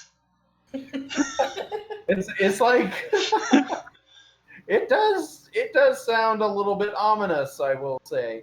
And I can remember like being like I was almost 13 when I started hearing, promos. The first time I ever did, I was listening to a radio station on a Walkman while I was at summer camp.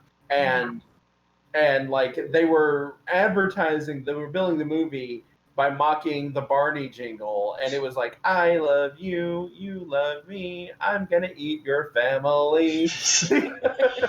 Oh boy. And I can still remember hearing that and just doing this kind of moment where I was like, what? When did Barney get hardcore? So yeah, I can remember, like the big deal that the very first Jurassic Park movie was. And then, of course, you had all of the sequels that came out, and I saw the third one, and I was just like, wow, this is sad. Alan. Although I will say, I actually did like the kid in Jurassic Park 3. I actually did like that character. I thought, okay, I believe that this kid knows all of these dinosaur facts because I can remember when dinosaurs were hot shit in elementary school. So I believe that this kid knows all this stuff. And I believe that if he is just reckless enough and brave enough, he would go and he would do all of the things that he says he's been doing. Yeah, I can definitely believe that too. I'm still not sure I want to know how he got T-Rex pee though. No, really, there is a scene where he's like, to keep his hideout safe, he somehow collected T-Rex urine and has been sprinkling it around regularly. It scares off all of the smaller dinosaurs, but then it attracts this really big one with a fin. So yeah. Sure. That makes sense. And Grant is like, how did you get T-Rex pee? And he just looks at him and he goes, you don't know. Yeah. I can understand getting dinosaur DNA from the amber because it's like stuck in a tree, but urine from a Tyrannosaurus Rex. There was no eBay back then. Right. I'm just like, okay, there's a story here. Just there's an entire movie that is nothing. Don't but, give them ideas.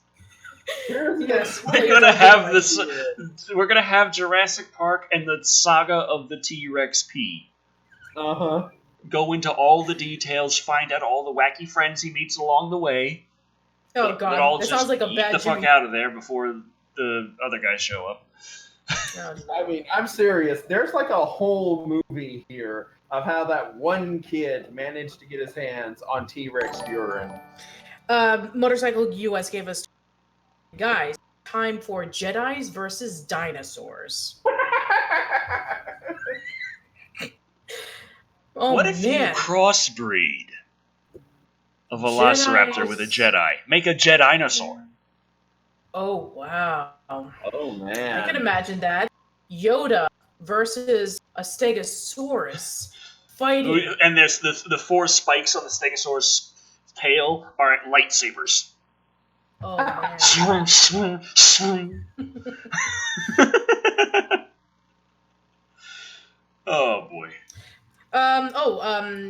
Let's see. The collector of different toys said it was 2000. This was an eBay. Oh, there was an eBay. Oh, so yes, but I'm sure that they had limited sell on eBay. But I don't know if you could. I mean, if they could get it. Early on, you could probably still get away with selling T-Rex pee on eBay. Sure. I mean, I can assume that probably will be really expensive yet. Brad Feltz donated $4.99. Says, "I can't wait to see Rexy dual wield lightsabers with her tiny arms."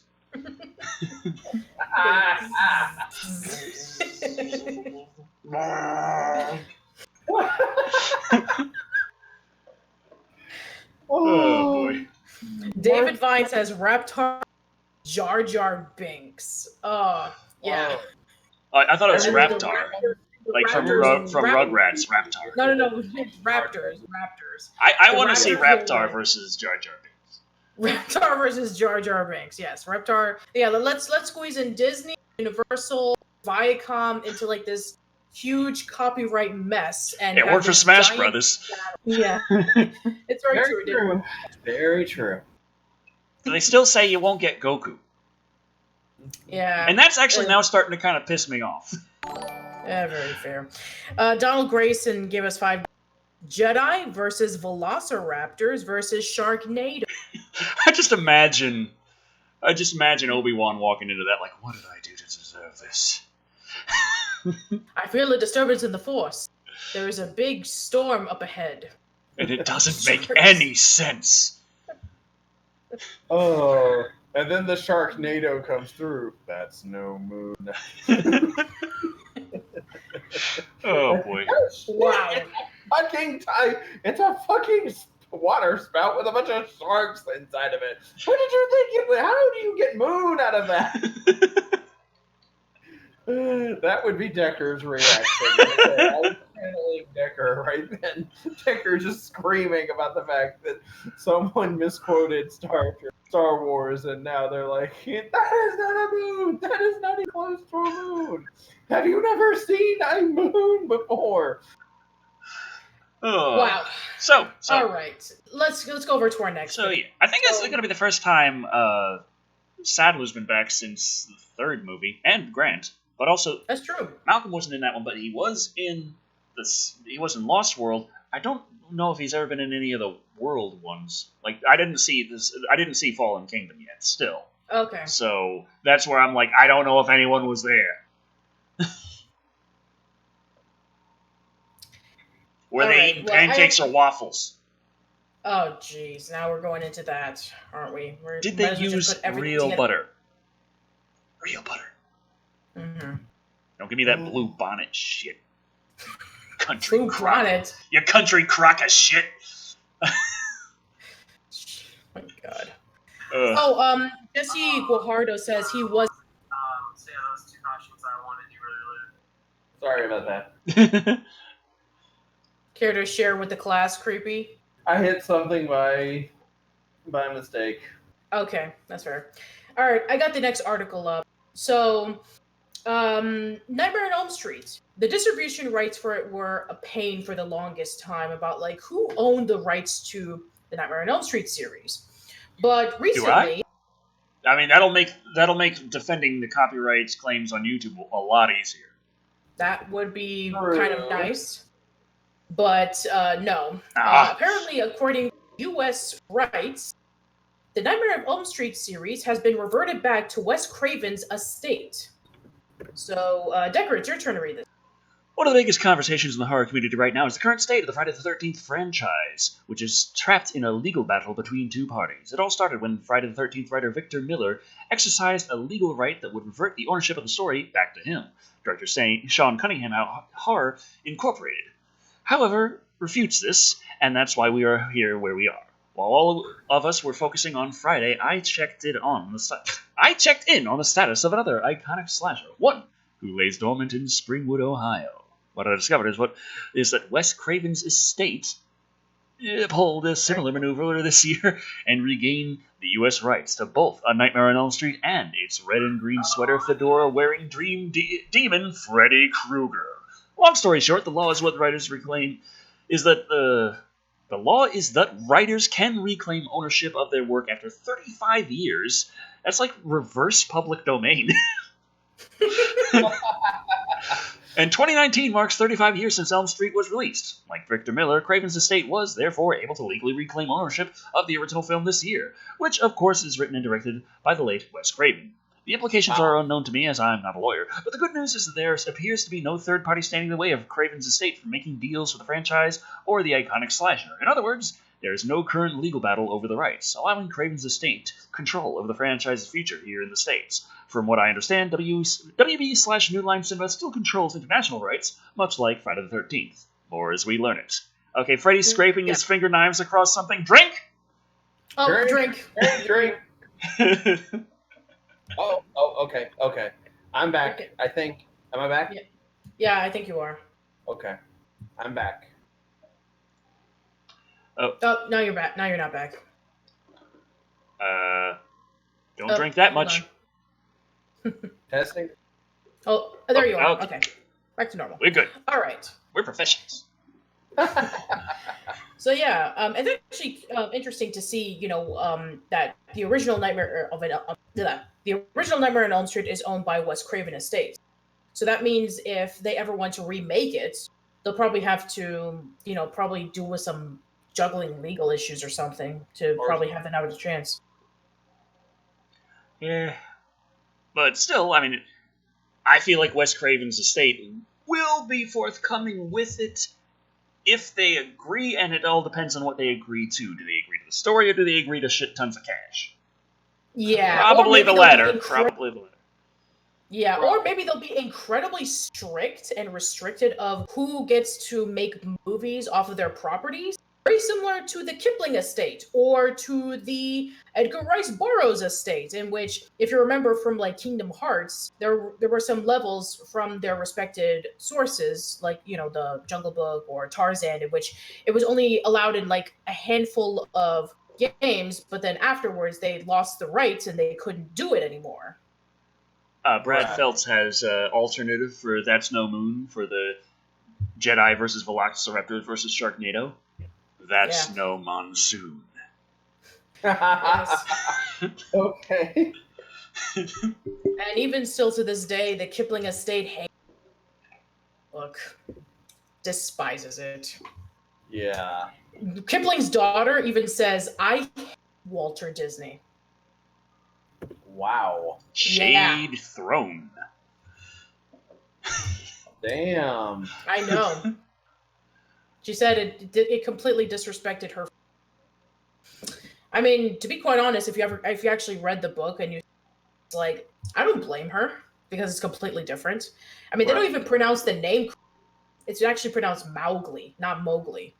Really? So, yeah, it's true. All right. So, well, technically, Cthulhu isn't pronounced Cthulhu, if I'm not mistaken. That's true. It depends on who you ask, but I think they say it's supposed to be more guttural, like a Cthulhu.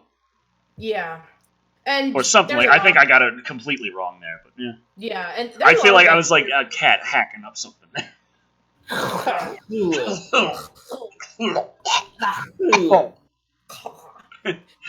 Oh, we're yeah, there's a professionals. lot of like word confusion. Like for example, Robert Louis Stevenson pronounced Dr. Jekyll as Dr. Jekyll. Yeah. Dr. Seuss's name is technically Dr. Zeus. Mm. Roald Dahl is actually pronounced Val Dahl. So yeah, it's complicated. Okay. Roberto Iglesias Sanchez asks, Decker, would you have wanted a Rob Zombie's Halloween 3?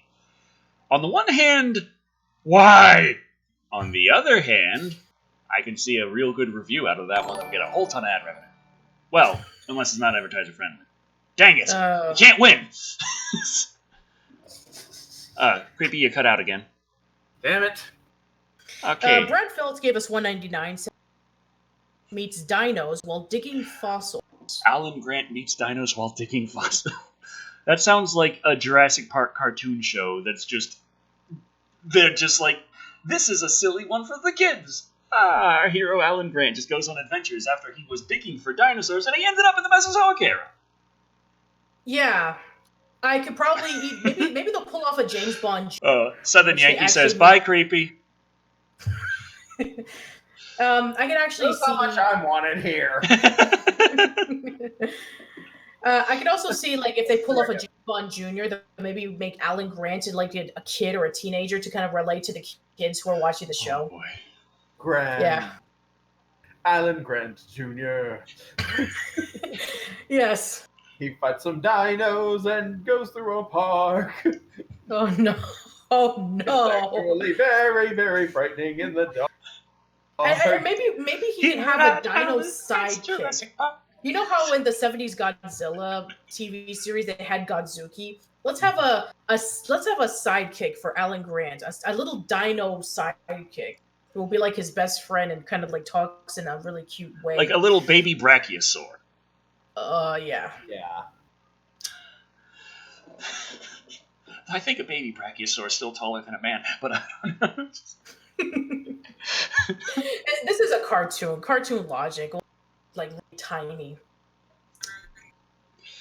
Very All right, let's go over to our next bit of news. More news. More news. Yes. More news. His name's Alright, something like Billy the Brachiosaur. And every Oh. time you talk to them, you can't call him Billy. You have to call him Billy the Brachiosaur. Yes. All right. So let's go over to more video game news. This is actually You're cutting out, Patricia. Oh, I'm sorry. Here's some more video game news. Collector has found a prototype for the Nintendo 64 controller and the joystick. So I'm actually gonna pull this up right here. So. Yeah, that was when I was flipping through the news articles, and I was like, "What? I need to see all of this right away." All right, so here we go. This is what it looks like. Before the public gets a glimpse at a new console, it's made available to developers in prototype form, so they can have new games ready for its launch. Thanks to strict NDAs and contracts, these prototypes are rarely revealed. But Shane Batty, I don't know, a retro gaming preservationist, managed to get his hands on an early Nintendo 64 controller prototype, revealing on what could have been. Before it was officially called 64, it was called the Ultra 64, and not just secretly within the company and the community. Nintendo released details about the upcoming well ahead of its release. The first time I read about it was in a February 1996 issue of Next Generation magazine, and it even released a publicity photo showing its near final design. However, while the prototype Ultra 64 console, Nintendo eventually changed the name for legal reasons, looks like the final N64 did, there were some distinct differences between the prototype controller and what gamers eventually played hundreds of GoldenEye with. Not only did Bate, I don't know, manage to get his hands on a for prototype controllers, but he also went to the trouble of tearing it apart to see how it differs from the final production version. Nintendo didn't make considerable changes for the official release, and that includes electronics on the inside, but it did make the Z trigger button on the underside much bigger, and it completely changed the look and feel of the analog stick. As video game controllers go, the N64's gamepad still stands as the bizarre three-prong design, but it was also first home to... Huh? I'm sorry? I remember how much of a pain it was just holding that thing. But it gave so many options, like the 2 configurations you're never going to use and the one that you always use. Yeah, it's actually funny that you mentioned this. Did you know game Nintendo... You're cutting out pretty bad, Patricia. I'm sorry. Okay. Did You Know Gaming released a video not too long ago about Nintendo 64 secret censorship, and they talked about like the different ways of holding the controller. One is like holding the middle and holding the right side so you can use the joystick and the buttons. Another one is holding the left side and then holding right side, like if you were to use the D-pad and the buttons. And then there was also like for first-person shooters in which you held the left side and the joystick button. So yeah, I mean, this is somebody who has never grew up with a Nintendo 64. I grew up with a PlayStation, and most of the people that I knew had a PlayStation and not a 64. So I don't have any memories to the Nintendo 64 compared to a lot of people. So I played a good amount of N64, and I can tell you right now that holding the middle with your left hand and holding the right side with the buttons was pretty much how you played every single game on that system. Mm-hmm. I can't think of any, actually, that utilized any other control scheme. Now, I'm really trying to think, I mean, the left and the right side, I mean, if you're like the early games, I can see that. And maybe for like first person, different way of holding it compared to like playing most games. So yeah, I didn't really play Nintendo 64 until I was in college, and the first Super Smash Brothers was like the first thing I played, and I was already accustomed to Melee and Brawl at that time, and I just thought, wow, like, man, is this thing dated. So yeah, and then I played Super Mario 64 on the Virtual Console. And I after playing Sunshine and Galaxy, and then everybody was like praising 64, saying like, oh, it's an amazing platform, it's never going to be topped. I was like, I thought it was okay. I didn't really find it to be that impressing. I briefly played Banjo-Kazooie and Banjo-Tooie on XBLA, but I've completed it, so I don't have a clear idea. But I did like it, though. It did definitely reminded me a lot of the 3D platformers I would play on the PS2 for sure. But yeah, the other ones I've never played. I've never played a Mario Party game. I've never played Mario Kart Tour.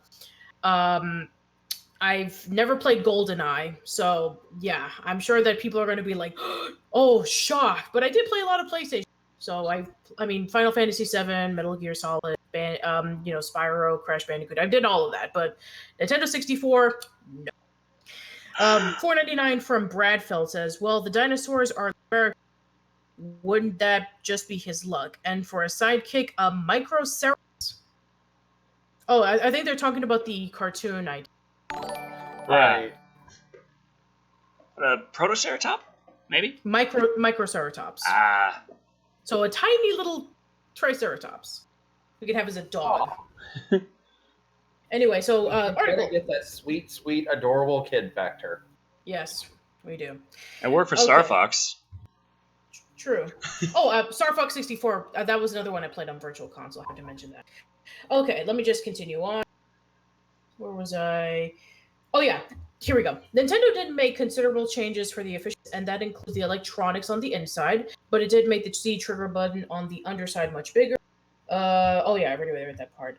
Joystick. The joystick featured on the first prototype feels far more substantial, sturdy, and according to Badye, much nicer under the thumb at rest. It was also free to travel in a perfect circle, whereas the final N64 design, the controller's thumbstick moved around inside an octagonal hole, presumably to help gamers make the transition right direction past analog sticks. Which that doesn't really make a lot of sense. I always hated how Nintendo kept putting those little octagonal cutouts on their controllers for a while, and I hated them so much. That doesn't make any sense because the Dreamcast and the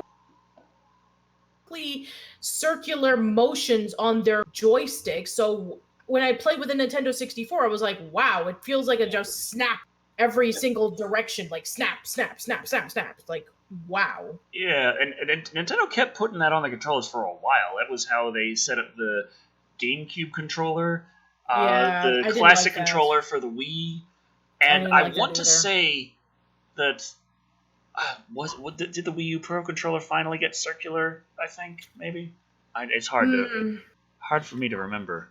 I've never played with a Wii U. That is the other to play. Switch at least does not have those cutouts. No, they do not. Except when they made the GameCube controllers for Switch, in which they have the freaking cutouts on them. Oh, one thing I wanted to say, Patricia, I do remember that when the GameCube, when the Nintendo GameCube came out, it was a lot of people were saying that the GameCube was what the N64 should have been. That they should have well, there were also stories that the GameCube was rushed at the last, they didn't have all the bugs worked out, and they didn't have everything that they wanted to do with it done yet. But Sony had put the PlayStation out, and that was becoming a hot item. So Nintendo was like, well, we've got to get this out now. It's like they knew they were going up against Microsoft. They figured, Sony and Sega will battle it out for a bit, and we can just, when we're ready, like we did with the N64, that came out many years after the PlayStation 1.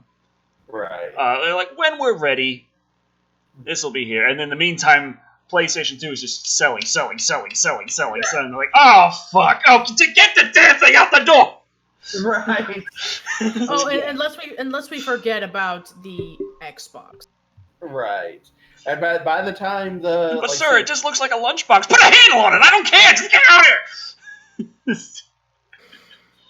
Oh my god. Alright, let's continue. Let's see. Does the prototype controller feel any better when... That's what Bad Ye plans to test. Unfortunately, since it's an early prototype, it doesn't use the same connector as the 64 controllers did. It was instead designed with a temporary RJ11 jack on the end of the cord. The connector was more commonly used for plugging telephones on a wall outlet. Once Bad Ye gets an Ultra 64 development console running, which were based on a high-end Silicon Graphics SGI Indie workstation, he'll be able to determine if Nintendo's decision to change the joystick was for the better or not. So basically, to be continued for this story. So once again, this is what the prototype... I gotta say, just looking at that stick, it looks a hell of a lot more comfortable to use. Yeah. It does look a lot better. Makes you wonder what could have been. Yeah. All I remember of the N64 is how uncomfortable the controller was. That's what I remember most. Mm-hmm. Damn it, I had a thought, and then it flew. It escaped. That's how I was the entire Patreon live feed this morning.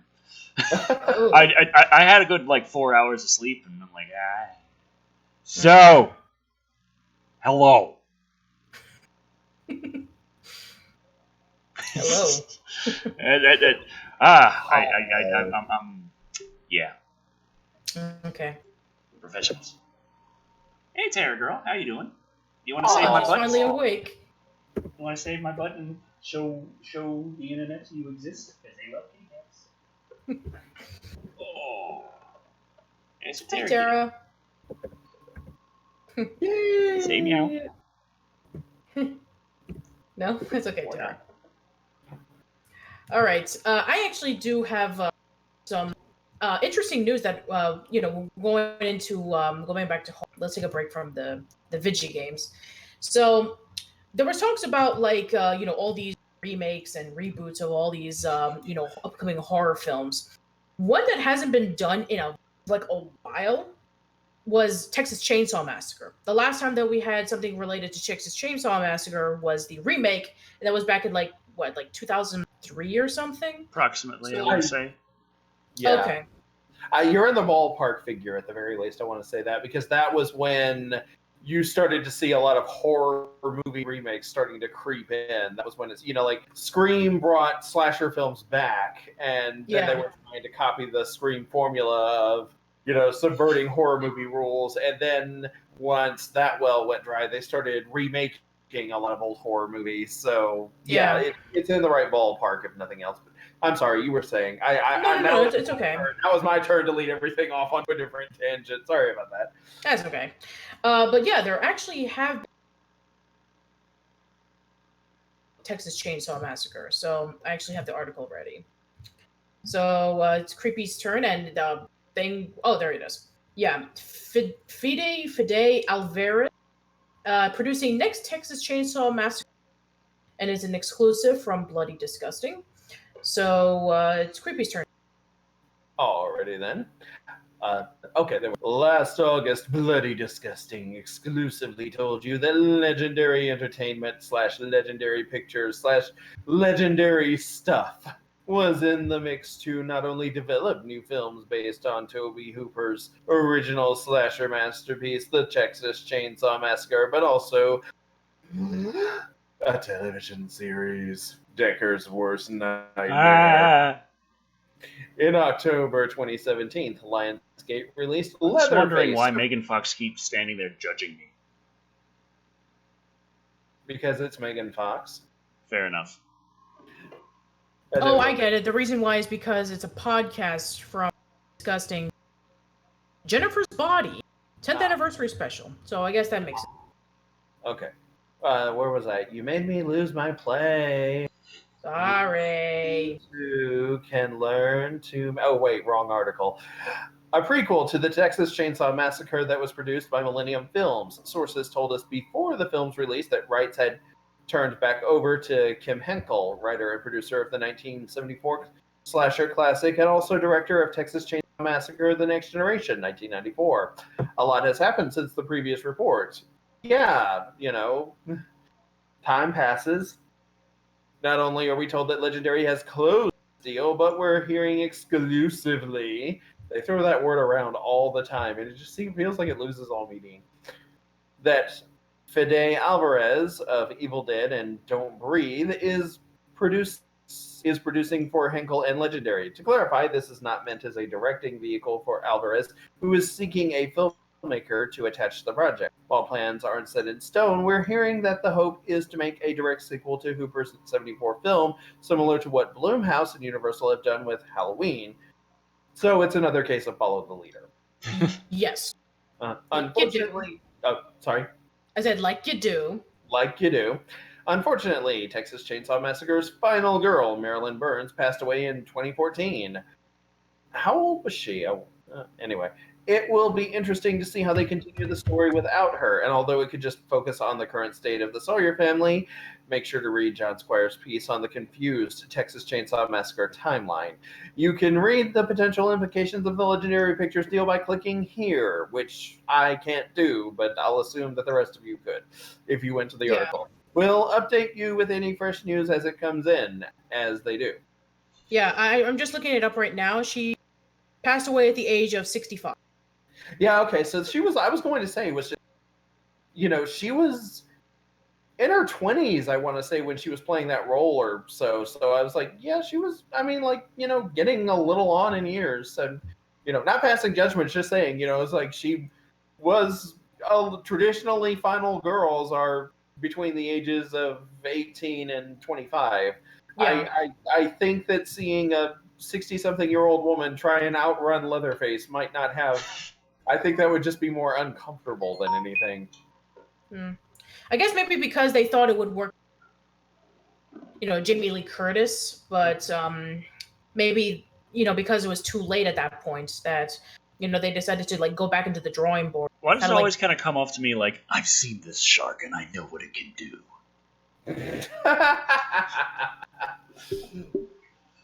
Of course. Of course. All right, so we'll just read a few more articles and then we'll get into. Yay! Yay! All right, so let's see. Oh, I got one. So let's talk about Rambo: Last Blood. So the movie just came out recently, and I've heard some mixed to positive reviews. Well, I've heard mainly critical reception in the toilet, public reception relatively high. Oh, okay. So again, mixed reviews. But no, I mean, but yeah, the whole mention about like views of people hating the movie and it's like down the toilet. Apparently, some critics and some fans were not the only ones who hated Rambo: Last Blood. Okay. The creator of wrong one. The creator of Rambo himself hated Rambo: Last Blood. So, Rambo creator David Morrell says he's embarrassed to have his name associated with Last Blood. Ouch. Ouch. All right, so it's your turn this time, Decker. Hooray! Right. It's a dull, degrading film filled with post-it note stereotypes. Has he seen a Rambo film before? Just checking. I'm just like, okay, I'm sorry. I'm really sorry, but Rambo was never the cerebral action film, so... Fifth franchise installment, Rambo: Last Blood, hasn't exactly proven to be a big hit with critics, currently sitting at just 28% on Rotten Tomatoes with a big green splat next to its name.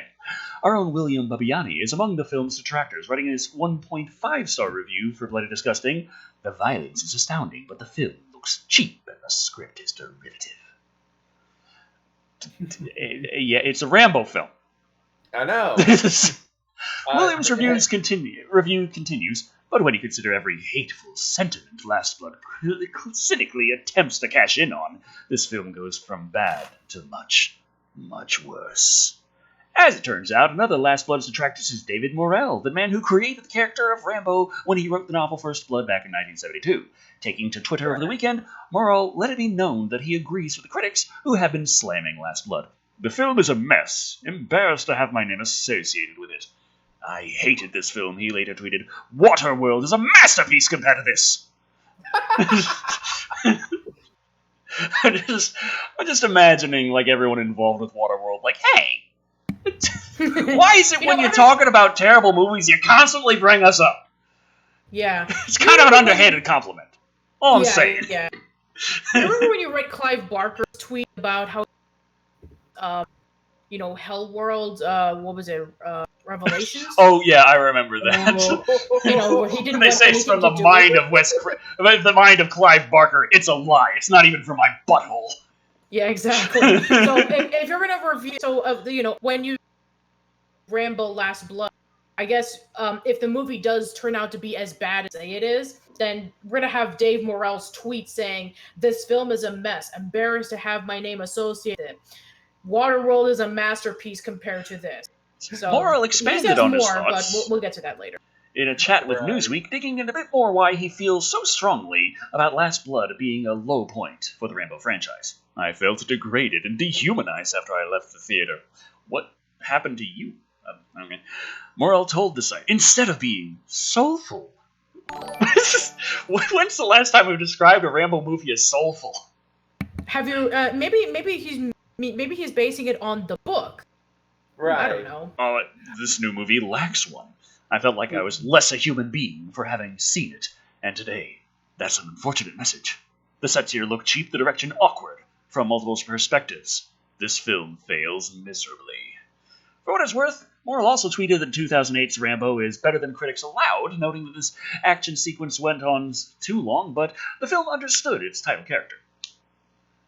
So, yeah, it's like Last Blood is been center of a bit of controversy with critics hate it, audiences love it. In general. Right. Like, yeah. there's the same amount of percentage of critics that liked it are the same amount of the percentage of the audience that didn't. Yeah, speaking of which, we actually have a $5 comment from John Horn who says, Last Blood is the best action flick I've seen since the 2008 Ram. F the critics and F Morel. So, he liked it. Speaking of Last Blood, we actually do have another about Last Blood. Apparently there was a sequence that was in Last Blood that lasted for 10 minutes, but they cut it from the final product. I don't think there's any like spoilers that we have to worry about, but if there is it just like Rambo got a bit of a coughing fit, like a little too much dust in the air, and he just started hacking and wheezing, and it just took a while to get over that. Sometimes that happens when you get a little up there in age. It just kind of it was supposed to like focus on the character and how he's real and human, but it just ended up awkward. So just yeah, something like that. So I don't know. Well, I'll read it, but I don't think from what I've seen in this article about like any spoilers for the final product, you don't have to worry about that. It's just that was cut. So for anybody who was wanting to watch it, then you don't have to worry about it. So I'm just gonna click on this right here. So the 10-minute sequence that was cut from Rambo Last Blood for its release in the US, UK, and Canada. Looks like I'm buying the unrated DVD. Writer Dan Gordon wrote a particular Rambo Last Blood, but if you saw the movie in the US, UK, Canada, you actually didn't get to see it. Brought to our attention over on Reddit, the scene takes place at the start of the film and we see Rambo trying to save a trio of hikers during a flash flood. Thanks to various comments, we were able to get the sequence kicked off. We were able to gather that the sequence kicked off the movie in Australia, Mexico, Sweden, Brazil, and Finland, but it was cut for its release in many other countries. So for all you Australians, Mexicans, Swedes, Brazilians, and people from Finland, then you're Finns. lucky. They're called Finns. Oh, Finns. Okay. Madfish2K describes the alternative opening, which was to let us know that Rambo had spent the past decade being a superhero rather than a deadly killer. Bradley Feltz gave us 199 saying, Rambo's created Rambo, period. So the guy who created Rambo wasn't a fan of his creation.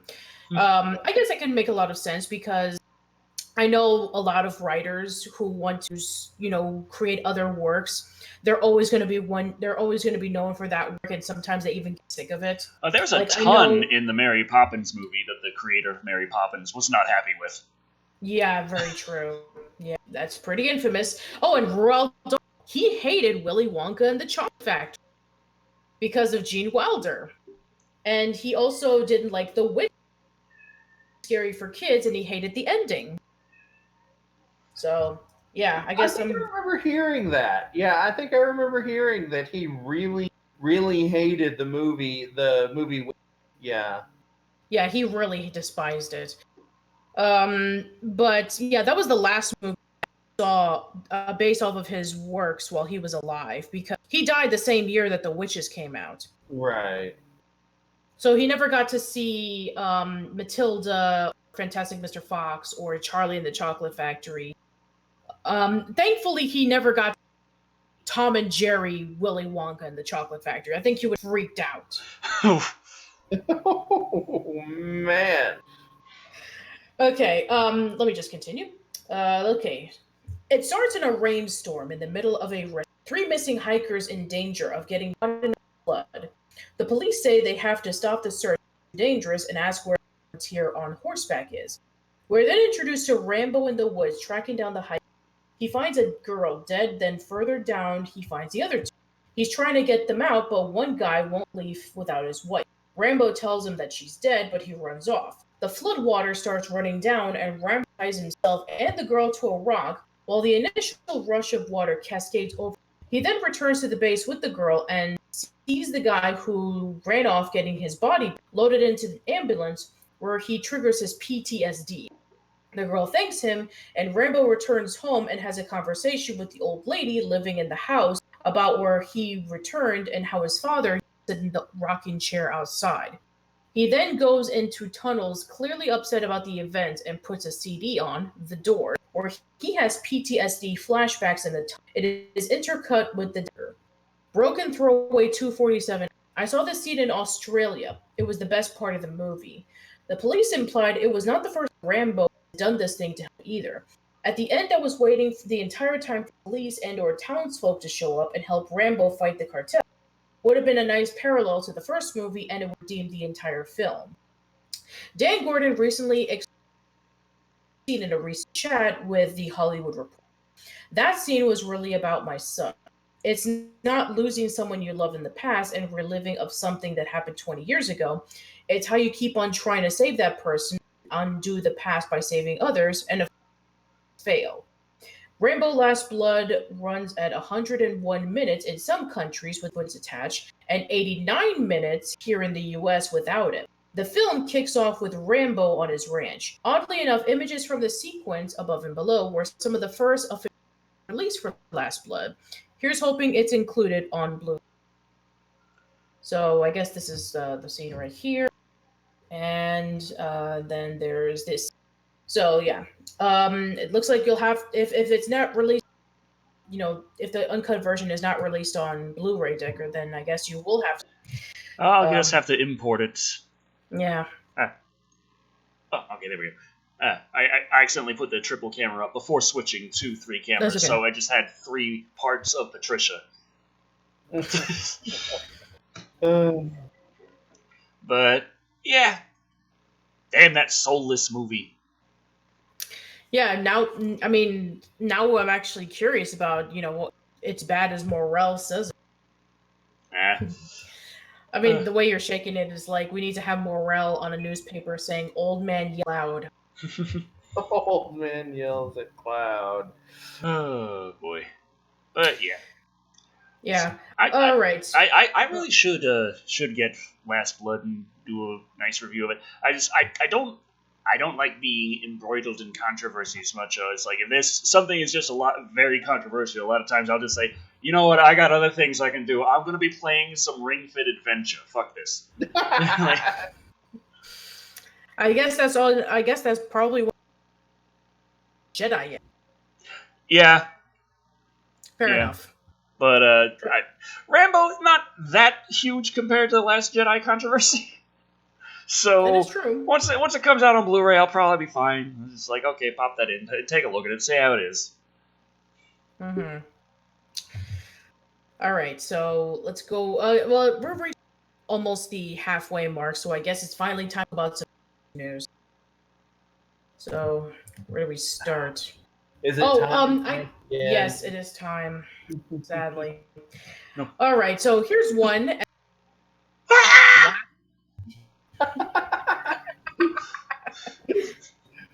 Okay, so let me get this straight. You are going to. Okay, Decker, let me get this straight. You are going to be screaming at YouTube news and black screens flickering every once in a while, but your heart rate and your jump scares will not be happening with Stephen King. Correct. Okay. All right. So. All right. So. You guys God! Demon Orc on Twitch says, "So John Rambo had a very bad spell of get off my lawn versus the cartel." Pretty much. Real quick. I gotta know. I meant to ask this earlier and I did not. Was I the only one who knew that Rambo was based off of a book? No. I knew it now because after I started reviewing Rambo movies, I did research and I was like, oh, and the word Rambo comes from a type of apple. Sure. I was just like, I mean, like, there are Rambo apples. I really was wondering how many people, who follow the Rambo franchise, how many of them were, this was a book? Yeah. Yeah. I'm actually curious. Mm-hmm. It's like when people, find out that Die Hard was based off of a book. Or like... or like the Stephen King wrote the Shawshank Redemption. Yeah. And the Green Mile. And the Green Mile, yeah. And Stand By Me. And Stand By Me. Green Mile was called The Green Mile. That was the same title as the novel. Shawshank Redemption was Rita Hayworth and the Shawshank Redemption. That was the full title of the story. And Stand By Me was called The Body. They actually changed the title for the movie because they thought The Body sounded like a sex thriller, like an erotic thriller movie. So they're like, we don't want people coming to this movie about 4 preteen boys and thinking that they're going to see an erotic thriller. So let's change the name from The Body to something else. Anything else but that. Yes. All right. Anyway, so where were we? Oh yeah, YouTube news. Ah! I know, but we have to talk about it. All right. So I'm sure that some people may know that there were some YouTube channels that had a lot of subscribers that were being unverified for some reason. There were like talks on Twitter and Facebook saying like, for some reason, YouTube has been had unverified me. Yeah, They lost their YouTube little, sent out their check little mark. news, their little message to everyone saying, it's because we have to work hard to make sure that verification really works on what we intend it to, which you would think to be make sure that people can't scam people by impersonating other channels or what have you. But they were like, nah, you have to be a big star, like a real big star. I know we're YouTube and we're the largest platform on the internet for videos, but getting big on YouTube doesn't fucking count, okay? All right, so let's see what they did to, correct this, because they did eventually. So, because the complaints were so bad, YouTube reverses position, decides that top creators can remain verified. So it's like, we heard you talking and saying that you didn't like it, so you know what? We'll let you keep it. So I've heard wind that this is only a temporary thing, like a couple months down the road, the same problem's going to come up. This is just kind of kicking the can a bit rather than actually solving the problem. Mm-hmm. Right. All right. We'll so see. the official CEO of have a trouble pronouncing her name. Everyone does. So update number 1. We heard loud and clear. Channels that currently have verification will now without appeal. Continue reviewing those channels to ensure we're protecting creators from impersonation. More about our changes, and you can click on the link. So, so our previous story follows. YouTube Thursday notifying a slew of high-profile moves their check marks. The platform sent out emails to some account holders saying that the changes would take place by the end of October. We're writing to let you know that they updated the eligibility criteria for the channel verification on YouTube, and it says, unfortunately, with these changes, your channel no longer meets the criteria to be verified. We realize that this might be disappointing, but we believe that these updates will make channel verification more consistent for users and creators across YouTube. Many YouTubers, some with millions of followers, made their disappointment public. Being a YouTuber for 5 years, I posted 2 videos a week, 950,000 subscribers. YouTube emails me today that my channel has been unverified because the verified badge is only for well-known channels with a large following. The YouTuber Sierra Schultze posted on Twitter. 950,000 subscribers. Just wow. Wow. Karen Majori Jones, on YouTube, said she was heartbroken when she got the email. It was just a little sign, but it's something I worked for years to get and to develop this fan base. So for it to be taken off was alarming, and I felt really emotionally impacted. I'm really sorry to the creators who are being unverified on YouTube today. This decision is really pointless and is another change that a single person asked for. Please know that you are still valid as a creator, and I hope a stupid checkmark doesn't discourage you, James Charles, a prominent YouTuber with more than 16 million subscribers, wrote on Twitter. In the hours after the letter went out, YouTubers frantically messaged each other on group chats and in direct messages to see who had been affected. Everyone I know is freaking out, Miss Jones said. They're texting me. I had a friend call me. She said her fans were worried about her and been sending a stream of messages in support.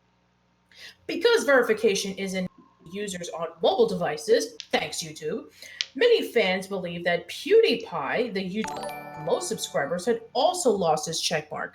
He has not. Some noticed that Jake Paul, a YouTube star with nearly 20 million subscribers, was also suddenly missing a checkmark, believe he too was unverified. However, YouTube confirmed that he actually lost a checkmark previously when he changed his handle to a joke name. No YouTube fun! Yes. You're gonna have fun for Halloween or April Fools? Not on this platform! Yeah, if you want to do an April Fool's joke, yeah, you might as well just kiss that checkmark goodbye, apparently. Right. Brad Phelps for $4.99 says Decker's screen will go black, and when it comes back, Tara is behind him holding a Rambo knife. Ah, I don't know about Tara, but I can put that past Dobby. Dobby is always holding a knife. That cat. Dobby? What do you do? Let me just, he's, over there, just looking at me. Dobby? I saw him move. Help. No, there he is, like right in the corner. Yep. He's just laying there. Mm-hmm. All right, so let me just continue on. Where was I? Oh, yeah. YouTuber said that the most disappointing thing about losing their check is that they suddenly be second-class citizens on a platform that someone dedicated years of their lives to. Unverified YouTubers' comments don't show up prominently in the comment sections of other videos. For example, Isaiah Shepard, a 19-year-old YouTuber with 2 million subscribers who goes by DZ Kane online, said that he felt as if the change would make it harder to meet people and network. To see a check next to my name, it makes everything feel more legit. It makes me feel like a creator. It makes you stand out from accounts fans make with the same name. YouTubers also worry that the change would affect their view counts. Verification can impact a YouTuber's placement in search, and losing it could make it hard for fans to identify the authentic channel. Losing a checkmark and the cachet that comes with it can also affect the way brands perceive a YouTuber. I use my verification to set myself aside from everyone else. This could impact my business, Ms. Jones said. Either people won't think I'm legitimate or they won't see me in the light they saw. It'll definitely affect my brand deals. YouTube said part of the reason it unverified creators was to make it easier for users to root out imposters.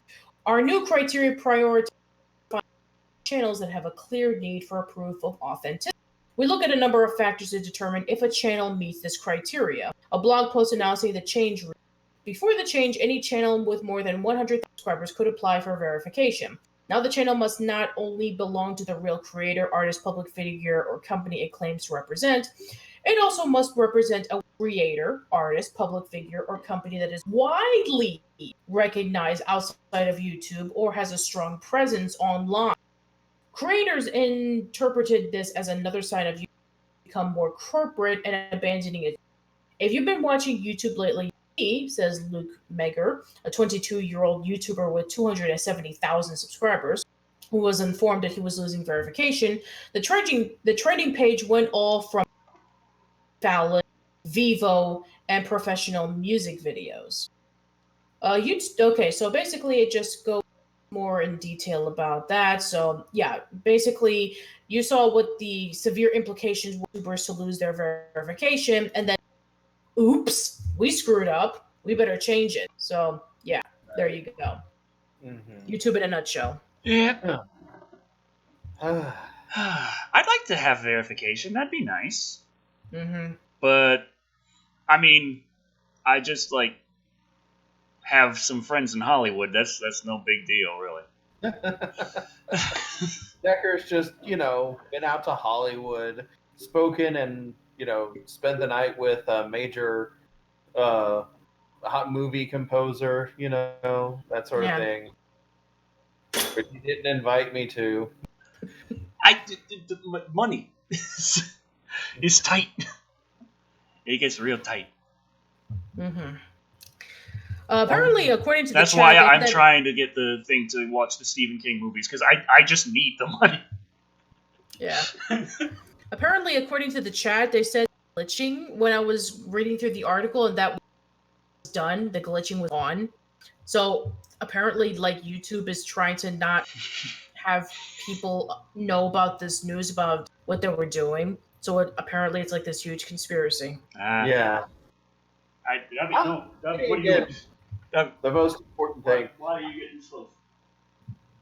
The most important thing. The cat is back. We saw him there on the mat. We looked and we saw her, the cat in the black. What's he doing?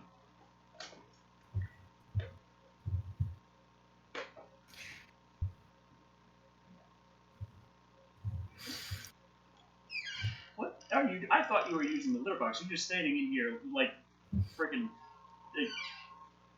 Hannibal Lecter, looking at me. Hey, now I'm actually curious. He just went in there, and I'm just opened the door, and he's just standing there in the middle of the room looking at me. Like, I thought maybe he went in there because he had to use the litter box, but he walked right past it.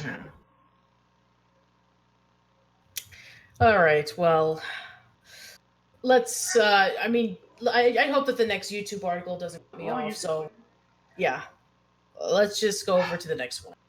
So he's chasing let's Tara talk around. about He's the so next- mean. Yeah, let's talk about the next way that YouTube innovate and make things interesting and addictive, as they call it. So, yeah, I know. Poor choice of words. I know, but it's literally what the article says. Yeah. So it's an YouTube article is about... experimenting with YouTube is experimenting with ways addict. Yeah, like there hasn't been any controversy people using YouTube too much as it is. Right. I mean, yeah. All right, so there we go. All right, so it's Creepy's turn this time. So go ahead. Oh, goody! Thank you so much. You're welcome. Okay, I zoom in, please. This is a very blurry text, so okay, thank you. Recommendation algorithms are some of the powerful machine learning systems today because of their ability to shape the information we consume. YouTube's algorithm especially has an outsized influence. The platform is estimated to be second only to Google in web traffic, and 70% of what users watch is fed to them through recommendation. In recent years, this influence has come under heavy scrutiny because the algorithm is optimized for people to engage with videos. It tends to offer choices that reinforce what someone already likes or believes, which can create an addictive experience that shuts out other views. This also often rewards the most extreme and controversial videos, which studies have shown can quickly push people into deep rabbit holes of content and lead to political radicalization. So basically, it might make people disagree with what they're saying. While YouTube has publicly said that it's working on addressing these problems, a new paper from Google, which owns YouTube, seems to tell a different story. It proposes an update to the platform's algorithm, because we sure as shit haven't had enough of it, meant to recommend even more targeted content to users in the interest of increasing engagement. Here's how the YouTube recommendation system currently works. To populate the recommended video user sidebar, it first compiles a short list of several hundred videos by finding ones that match the topic and other features of the ones you are watching. We could have figured that out just by scrolling down, but thank you. Then it ranks the list according to the user's preferences, which it learns by feeding all of your clicks, likes, and other interactions into a machine learning algorithm, which I call bullshit on because half of the things that I see on there have nothing to do with what I want to watch. Among the proposed updates, the researchers specifically target a problem they identify as implicit bias. It refers to the way recommendations themselves can affect user behavior. Making it hard to decipher whether you clicked a video because you liked it or because it was highly recommended. The effect is that over time, the system can push users further and further away from the videos they actually want to watch. To reduce this bias, the researchers suggest a tweak to the algorithm. Each time a user clicks on a video, it also factors in the videos ranked in the...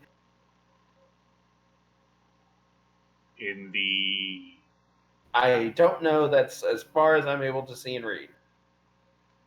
Thank you. Okay. In the recommendation sidebar. That was it. Videos that are near the top of the sidebar are given less weight when fed into the machine learning algorithm. Videos deep down in the rankings, which require a user to scroll, heaven forbid, are given more. When the researchers tested the changes live on YouTube, they found significantly more user engagement.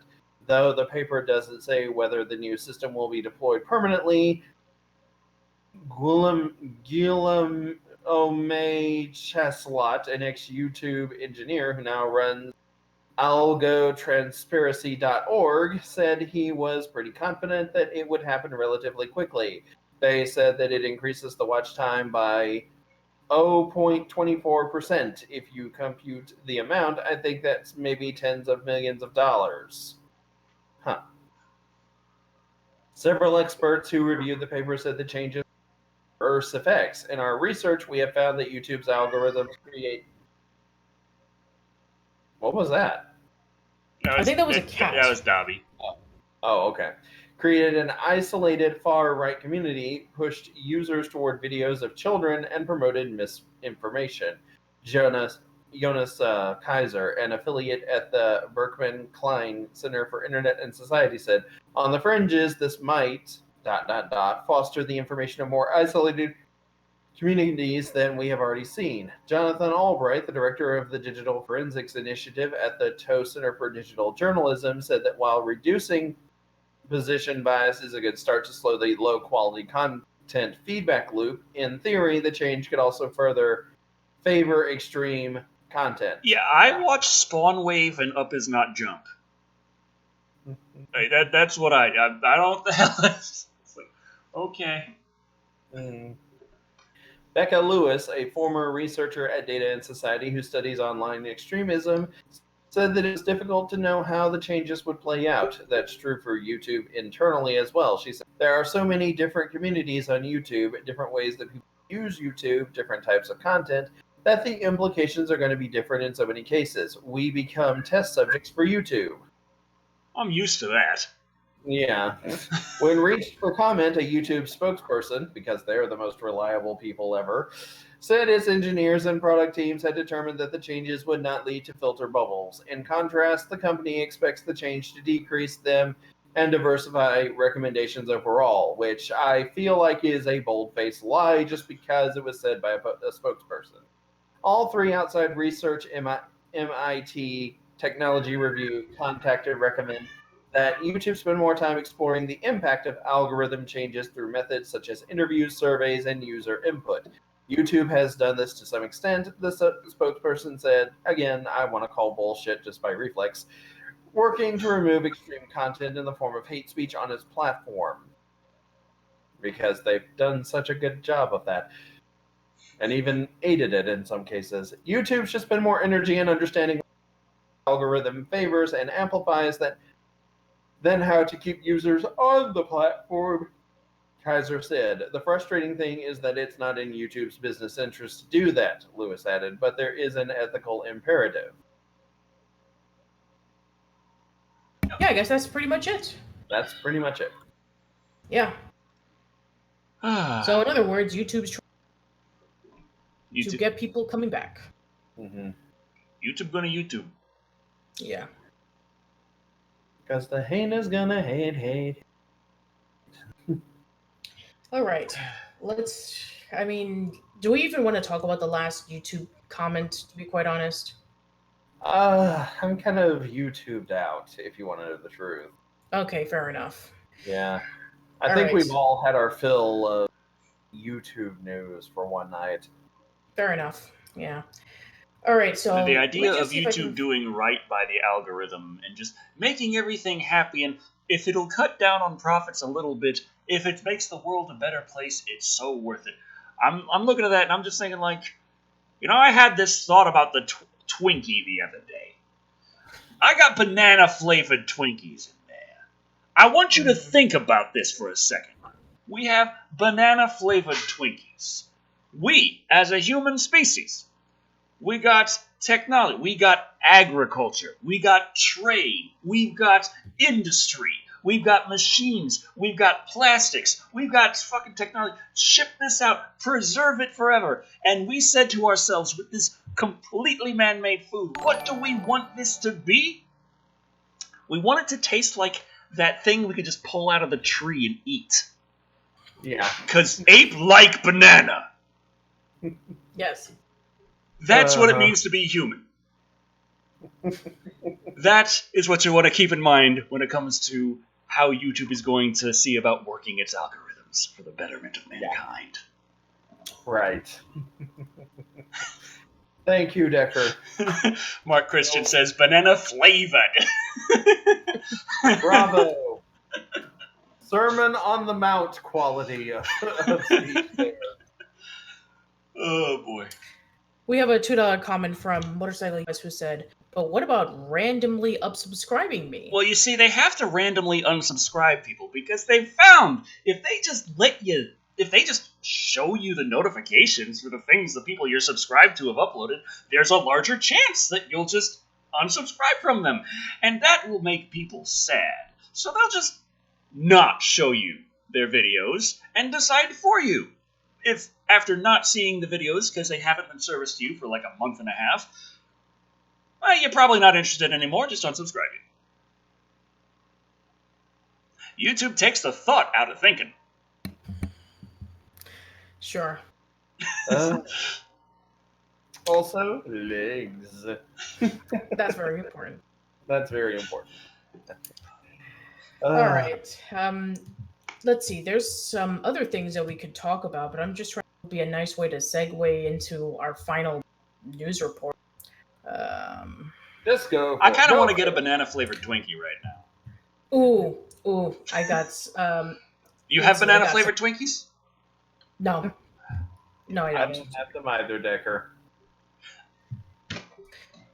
Chuck, can I have a banana-flavored Twinkie?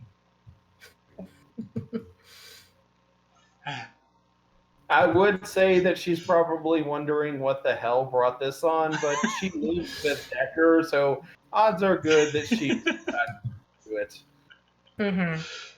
It's just sort of a thing like, oh, he's asking something weird again. Yeah. At least it ain't the banana Laffy Taffy. Oh, God. Oh, I hate those. But All right. that I smells- actually do.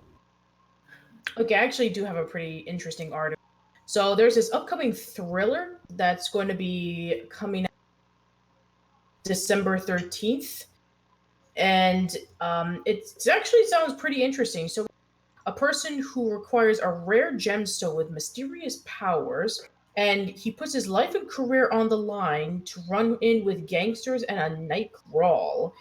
So they have this upcoming thriller, and it's called Uncut Gems. And the person who's going to be starring in the movie is Adam Sandler. Yeah, so Adam Sandler is going to be getting dead serious in Uncut Gems trailer. So if you want to go watch the trailer, you can. It's right over there. So is this the number 23 moment? I guess it is. So yeah, it's your turn this. Which one of us? Me? Yeah. Okay, I was cutting out a bit, so I was like, okay. Yeah, Creepy read the YouTube news. Comedy icon Adam Sandler cuts down to the bone with some serious dramatic chops in the first trailer for the Safety Brothers' upcoming thriller, Uncut Gems. The 53-year-old actor stars as Howard Ratner, a New York City jeweler who acquires a rare gemstone with mysterious powers. Seduced by the stone, he begins taking gambles that put his life and career on the line, including violent run-ins with gangsters and a nightclub brawl with recording artist The Wieland, who portrays himself in this film. Among those intoxicated by the opal's aura is NBA star Kevin Garnett, also playing a version of himself. Are you sure this isn't a comedy?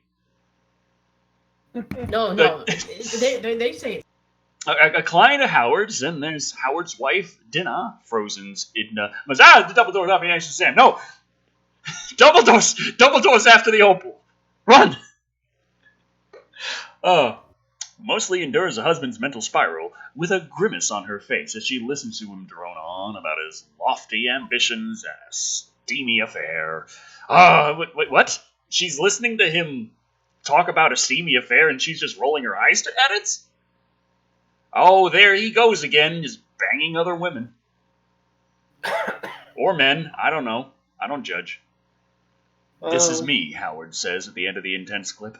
This is how I win. Okay.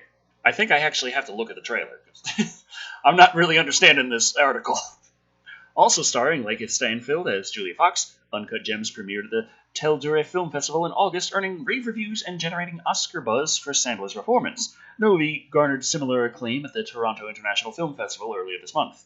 A24 will release Uncut Gems on December 13th. Watch the trailer, which is slightly not safe for work.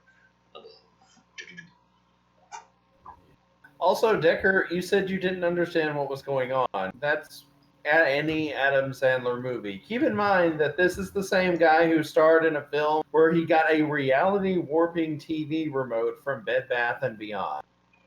Well, it was from Christopher Walken in Bed Bath & Beyond. Okay, yeah, that statement actually does make a lot more sense now. Oh, boy. All right, I think we could just end it here. I don't think I'll top this.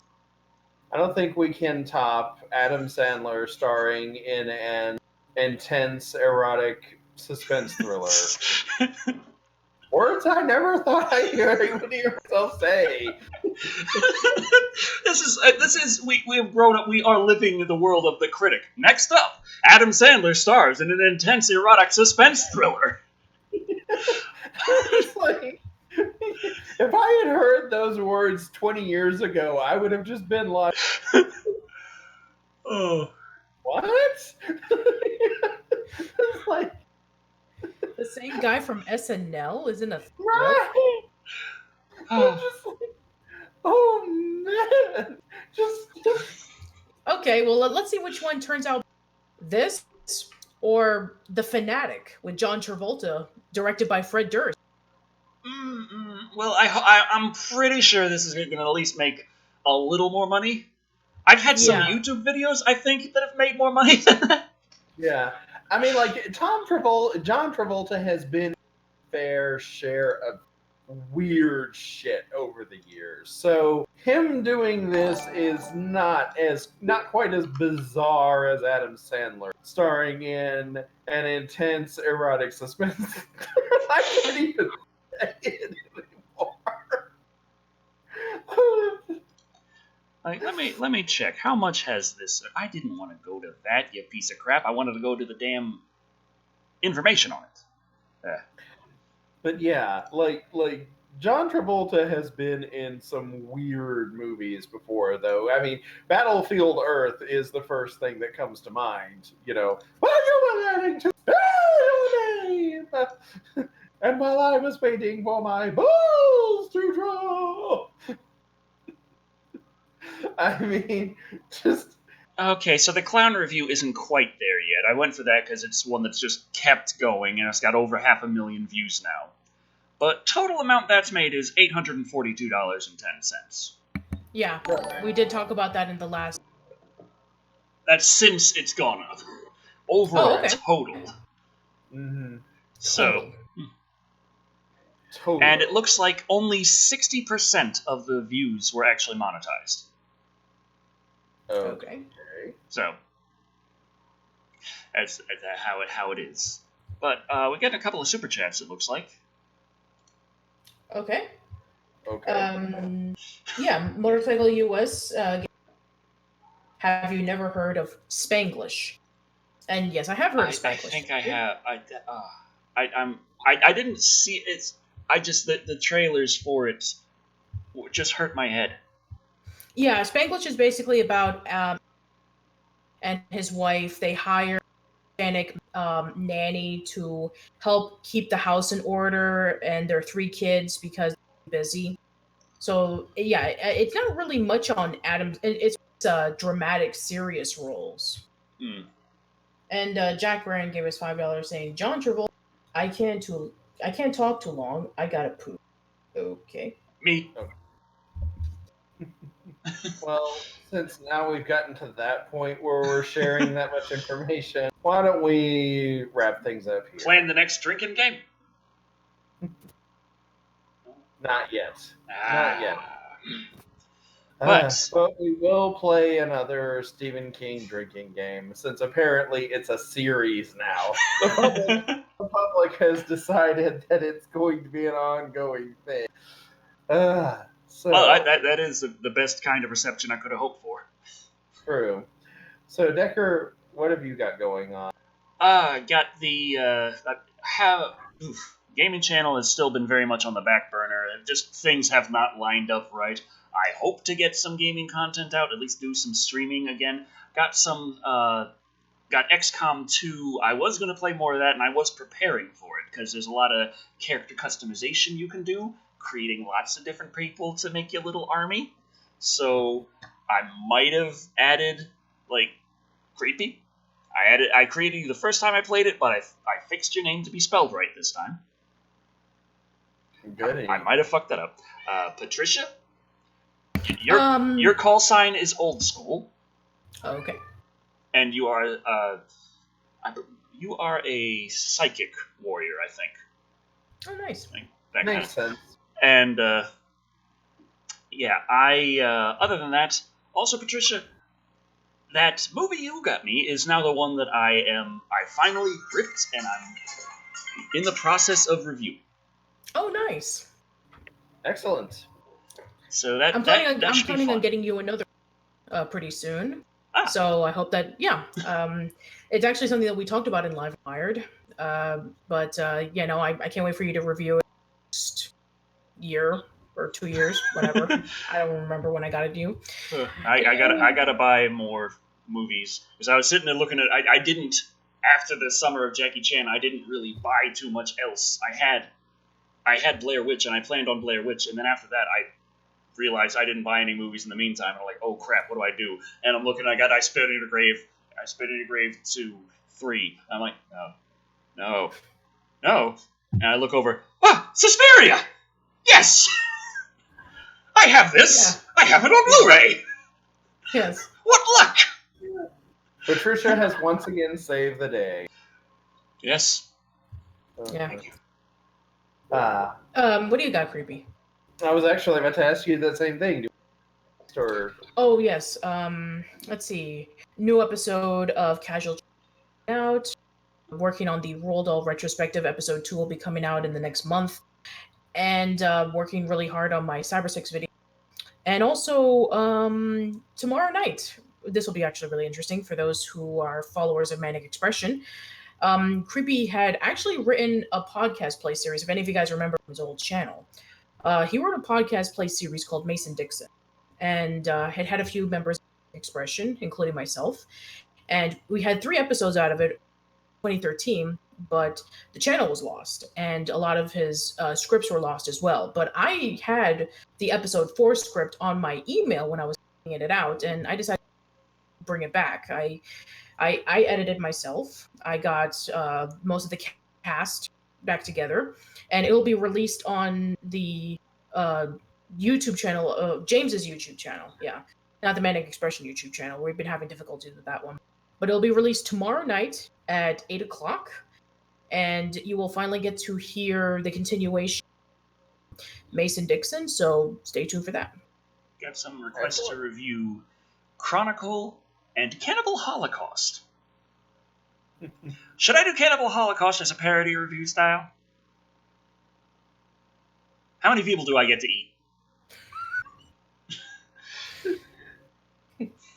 Dylan Greer says no. Okay, Creepy.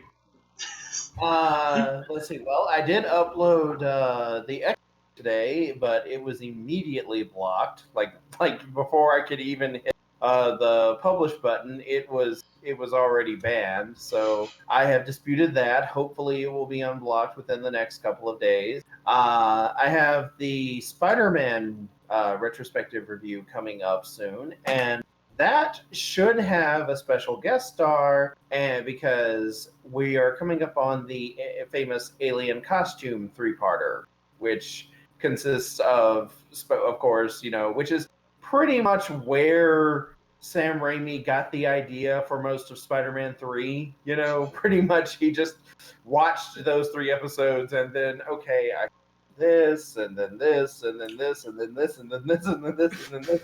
You know, like the whole time I was watching Spider-Man 3, I kept thinking, this is from the cartoon. This scene is from the cartoon.